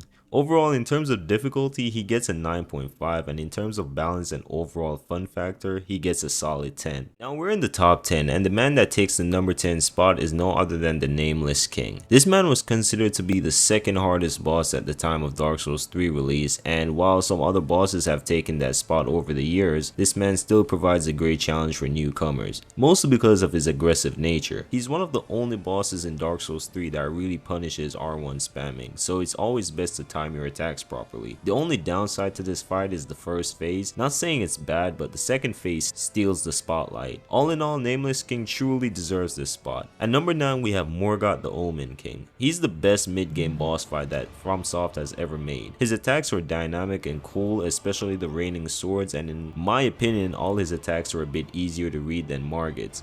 In his second phase, the whole arena gets engulfed in literal shit, and now he covers his sword in cursed blood. Everything about Morgott is amazing. The lore, the boss fight itself, and the build up to him is amazing. Godfrey/Horaloo. Godfrey's boss fight is legendary in my opinion, due to the sheer amount of aura this man has. I mean, the fight itself is really good due to his complex yet simple attack chains, and let's not forget his awesome second phase cutscene where he rips off the head of his lion just so he could get stronger. Like, that's some crazy shit right there. Another thing I like is his grappling attacks in his second phase. Now, the only negatives I have is that Godfrey, or should I say Horaloo, in his second phase might be a bit too aggressive. I mean, you barely get any chance to heal around this guy. But then again, maybe that would have made the fight too easy. But overall, in terms of fun and balance, Godfrey gets a 9 and he deserves the spot. At the 7th place, we have Malenia. Man, where do I even start? This woman has caused a great shift within the Soulsborne community and the gaming community as a whole due to how difficult she is. First of all, she was the poster girl for the game, and many including myself were excited to encounter her, and after doing so, many people had different opinions on her. On one hand, you have some players praising her design, atmosphere, intriguing lore, and challenging moveset, while on the other, some people agree that while her overall visuals are cool, she is a bit overtuned, due to her ability to self-heal on every attack, whether you block them or not, her awkward hyper armor, and her infamous waterfowl dance attack. This attack alone takes Malenia from an already difficult boss fight to an almost unfair one. I've never seen an attack that gets so much views on YouTube just because people couldn't dodge it properly. It's literally up there as one of the most infamous attacks in gaming history due to how hard it is to dodge and how much damage it does. The first flurry of the attack can wipe out your entire health bar in a split second, and to be honest, I understand why people think this attack is bullshit. I mean, she literally does it out of nowhere without any build up, and when she jumps into the air, she only gives you like 1 second to run away and dodge the attack. Sure, it's been 2 years and I'm pretty sure there's been a lot of people who found ways to counter this attack with no issue, whether it's using freezing pots or just evading it in a strategic manner. But despite this, I can still say that this move alone ruins the enjoyment factor of this boss. Due to the unpredictable nature of it, most players will find themselves trying to bait out the attack so that it won't catch them off guard, and this can get pretty annoying, ruining the flow of the fight, especially in her second phase, because for some reason it's even harder to tell whether or not she's going to be doing the waterfowl dance. Now, I don't just want to focus on the negatives here, because as you can see, out of all the hundreds of bosses FromSoft has ever made, she ends up making it in the top 10. And I didn't place her here just because I thought people would be mad if I placed her any lower. No, it's literally because in recent times I've generally come to enjoy fighting her, mostly because I've learned how to dodge the waterfowl dance. But even before that, there was something special about Malenia, because deep down I could tell that she's an excellent fight, only hindered by one big flaw. And again, the reasons why I love this fight is similar to why people like it. Her visual design is cool as hell. I mean, she looks like a Valkyrie warrior. The flowing red hair, the golden prosthetics, and in her second phase, her design gets dialed all the way up. She's now naked, but instead of it coming off as, you know, the devs being horny or whatever, it instead comes off in a way that makes sense, since she's now fully giving herself to the rot. It's almost like she's given a rebirth. Now, in her second phase, she has wings that's fused with her hair, and she has butterflies emerging from those said wings. You can tell from this transformation that she doesn't care about her appearance, as her only duty is to now defeat you. Speaking of transformation, that second phase cutscene is one of the best I've ever seen.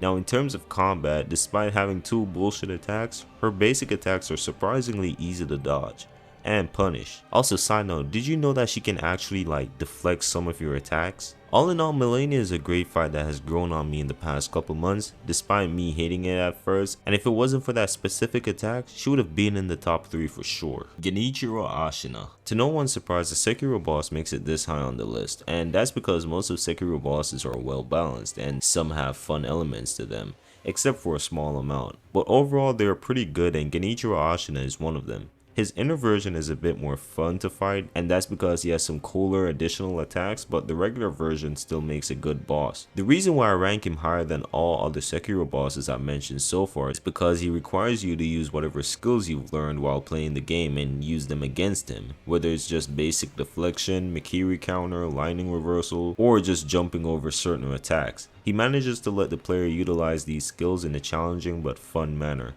The only thing I can say that kinda gets annoying about fighting him is when he shoots his arrows at you, but even then it's only a slight annoyance. Overall, Genichiro's boss fight is one of the best, so that's why he's at 6th place. However, there are more bosses that I think are better than him, or at least more fun than him in my opinion. And one of these bosses happens to be from the same game. Now finally, let's move on to S tier. These are the best of the best. These bosses are literally the Mount Rushmore of Souls bosses, and they're in my personal top 5 so far. Gehrman the First Hunter. Let's be honest, when we saw Gehrman get up from his wheelchair and pull out his badass scythe, we all got hyped, especially because throughout the whole main game of Bloodborne, we all just thought he was just a regular old man that couldn't even hurt a fly, only to find out that he was literally the first hunter to ever exist, and a badass one at that. The fight with Gehrman itself is pretty good because of 2 reasons. 1, obviously the fight itself, and 2, the story and lore behind it. Let's talk about the fight. Just like you, Gehrman is a hunter, and because of this he's extremely fast and nimble, and has some trick up his sleeves. Speaking of tricks, he also uses a trick weapon that can be used as a regular sword or a scythe when transformed, and he also wields a blunderbuss. Now the first phase is pretty regular as he switches between the scythe and the sword. Personally, I think it's easier to deal with the sword version because the attacks are easier to dodge, but his blunderbuss can catch you off guard while attacking him, which leads to you getting stunned. Now in his second phase, he powers up with Moon Essence and he gains additional AoE attacks, and he's even much more faster now. The battle between you and him feels great because it's almost like you're fighting your equal. Now the second reason why I like his boss fight is because of the story behind it. Gehrman was a hunter that participated in the fishing hamlet massacre that resulted in the death of a great one. Accompanying him on the massacre was Lady Maria, who eventually took her own life due to the guilt she felt for participating in this slaughter. Because of her death, Gehrman was now very depressed, and he even created a doll to resemble Maria, and made a deal with the Great One, which is the moon presence, to revive Maria in the form of the doll. His wish was granted, but now he was trapped inside the hunter's dream for eternity, and he grew to hate the doll because while she was sentient and had some of Maria's personality, at the end of the day, she was not her. Now, fighting Gehrman is basically giving him a chance to leave this endless dream once and for all, and the reason why he's fighting back is because he most likely doesn't want you to end up in the same position as him. So in a weird way, both of you are fighting to help each other. All in all, Gehrman is an excellent boss, and that's why he's in my personal top 5. At number 4, we have the Soul of Cinder. The Soul of Cinder provides a fantastic ending to the base game of Dark Souls 3, mostly because of its awesome design, fun boss fight, and cool arena. I remember someone saying that if a boss fight takes place in a floor field in a FromSoft game, it's gonna be top tier, and honestly, they're not lying. The design of the Soul of Cinder is also great. I mean, the fire burns on his old looking armor and the coiled sword looks awesome. I don't know, it's just everything about the Soul of Cinder is beautiful, and let's not forget the awesome OST playing in the background, especially when it reaches the second phase and Gwyn's theme starts playing. Hearing this getting played must have felt so nostalgic for players that played Dark Souls 1 first. Fighting the Soul of Cinder is also fun as his combat style changes throughout the whole encounter. He starts by using his weapon as a regular sword, and throughout the fight he uses it as a spear and a magic staff. All in all, man, I've been saying all in all throughout this whole video, but everything about his boss fight is just really fantastic, and he deserves to be at the number 4 spot, at least in my opinion. Lady Maria. My third favorite boss fight of all time. Her moveset is clean, well, not really because she uses blood, but you know what I mean. Her attacks are cool visually, especially in her second phase when she uses Blood Flame and she gets way faster. The lore behind her boss fight is amazing as well, as after she took her own life, she ended up in the hunter's nightmare, opposite of the hunter's dream. This is where the hunters who are blood drunk ends up, especially the ones that helped in the massacre of the fishing hamlet. And now you have to fight Maria, who's trying to hide the truth of what really happened. Just a masterpiece of a boss fight, and you can't go wrong with giving a fine ass baddie a sword and calling it a boss fight. Now at second place we have Isshin the motherfucking Glock Saint. Not to be confused with Isshin Ashina. Isshin was originally my favorite boss fight in the entire series until I fought another boss recently. Now, what makes Isshin so good is because of the beautiful open field arena, his design which is simple but badass, and it definitely gives off Sword Saint, his movement which is graceful but swift and deadly, his cutscene, and most importantly, the fight itself. Remember when I said that most of the fights in Sekiro felt like a dance? Isshin the Sword Saint is the perfect example of this, and yes, I did say the perfect example. I remember when I used to fight fight him every day back in 2021 because of how good and addictive the fight is. It's like playing a rhythm game. Remember when I said Genichiro uses everything that the player learned to test them on their skills? The thing is, Isshin takes that and dials it all the way up to 11 and makes it look way cooler. Now let's talk about the phases, starting with phase 1. This phase is the second easiest out of all three because it's mostly focused on his katana. The second phase, which is the hardest, is when he pulls out a giant spear out of the ground. The spear attacks are really deadly as it does a lot of damage, and now he uses his gun, hence why I call him the Glock Saint. I still find it funny how in the game that takes place a long ass time ago, this man Isshin for some reason have a semi-automatic pistol. But then again, this is the same game where you can redirect lightning by just jumping into the air, and there's also just a giant snake just roaming around for some reason. His bullets are easy to deflect if you spam R1. He also shoots out some wind attacks as well. His final phase is the easiest because all you gotta do is redirect his lightning attacks to deal damage. Overall, this fight is amazing and cinematic, and that's why Isshin the Sword Saint is my second favorite Souls boss of all time. And finally, the moment we've all been waiting for, the #1 spot. Who is the best Soulsborne boss in history? Out of all the hundreds, who has the most aura? Well, it's simple. Drum rolls please.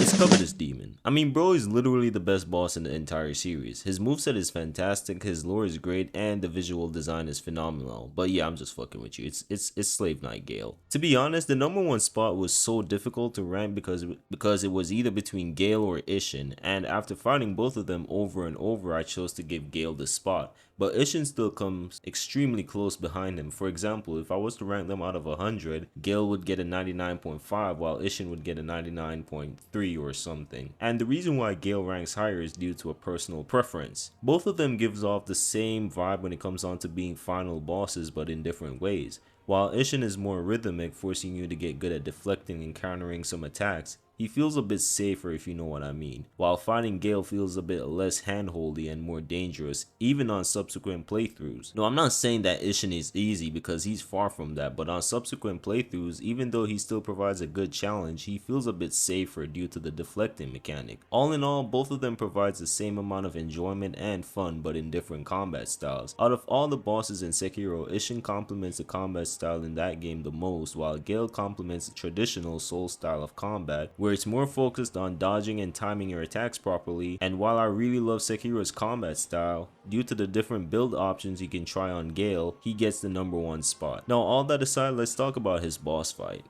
Gale is the most Soulsborne boss if you know what I mean, and I think more upcoming Souls boss should take on this approach but innovate it even more. The fight itself is really fun and engaging, and I remember dying quite a few times to him on my recent playthrough, and none of those attempts felt miserable or unbearable. To be honest, I had a harder and more miserable time with Frieda compared to Gale, and the reason being is because Gale is balanced but challenging at the same time, and he doesn't overstay his welcome either. He's super fast and agile and has a lot of chained attacks, but it's balanced in a way where they are somewhat easy to dodge. But to counteract this, he has a massive health pool, the 5th largest in the game to be exact. His health is almost the same as Midir's, which is crazy, but compared to Midir's fight, this one goes by a lot quicker. Someone on Reddit described Gale feeling different from most bosses because he felt more like a brawl compared to all the other bosses, and this is so true. When you're fighting Gale, it's just cinematic as hell. Most of the times you will both trade attacks, and seeing both the player dodging some of Gale's attacks and watching him dash around the arena makes it feel like you're watching a movie, but you're playing it. His second phase is where things gets crazy, as there are lightning strikes that can kill the player if they aren't paying attention, and now Gale has additional attacks in his moveset. First is this weird burst of numerous red skulls, and now he can throw destructor discs like Krillin. He's also much more aggressive as he has some chains of attacks that requires proper dodge timing. But what really makes the second phase a bit more challenging is the fact that his cape can damage you as well, and to be honest, I've died more times to the cape than I would like to admit.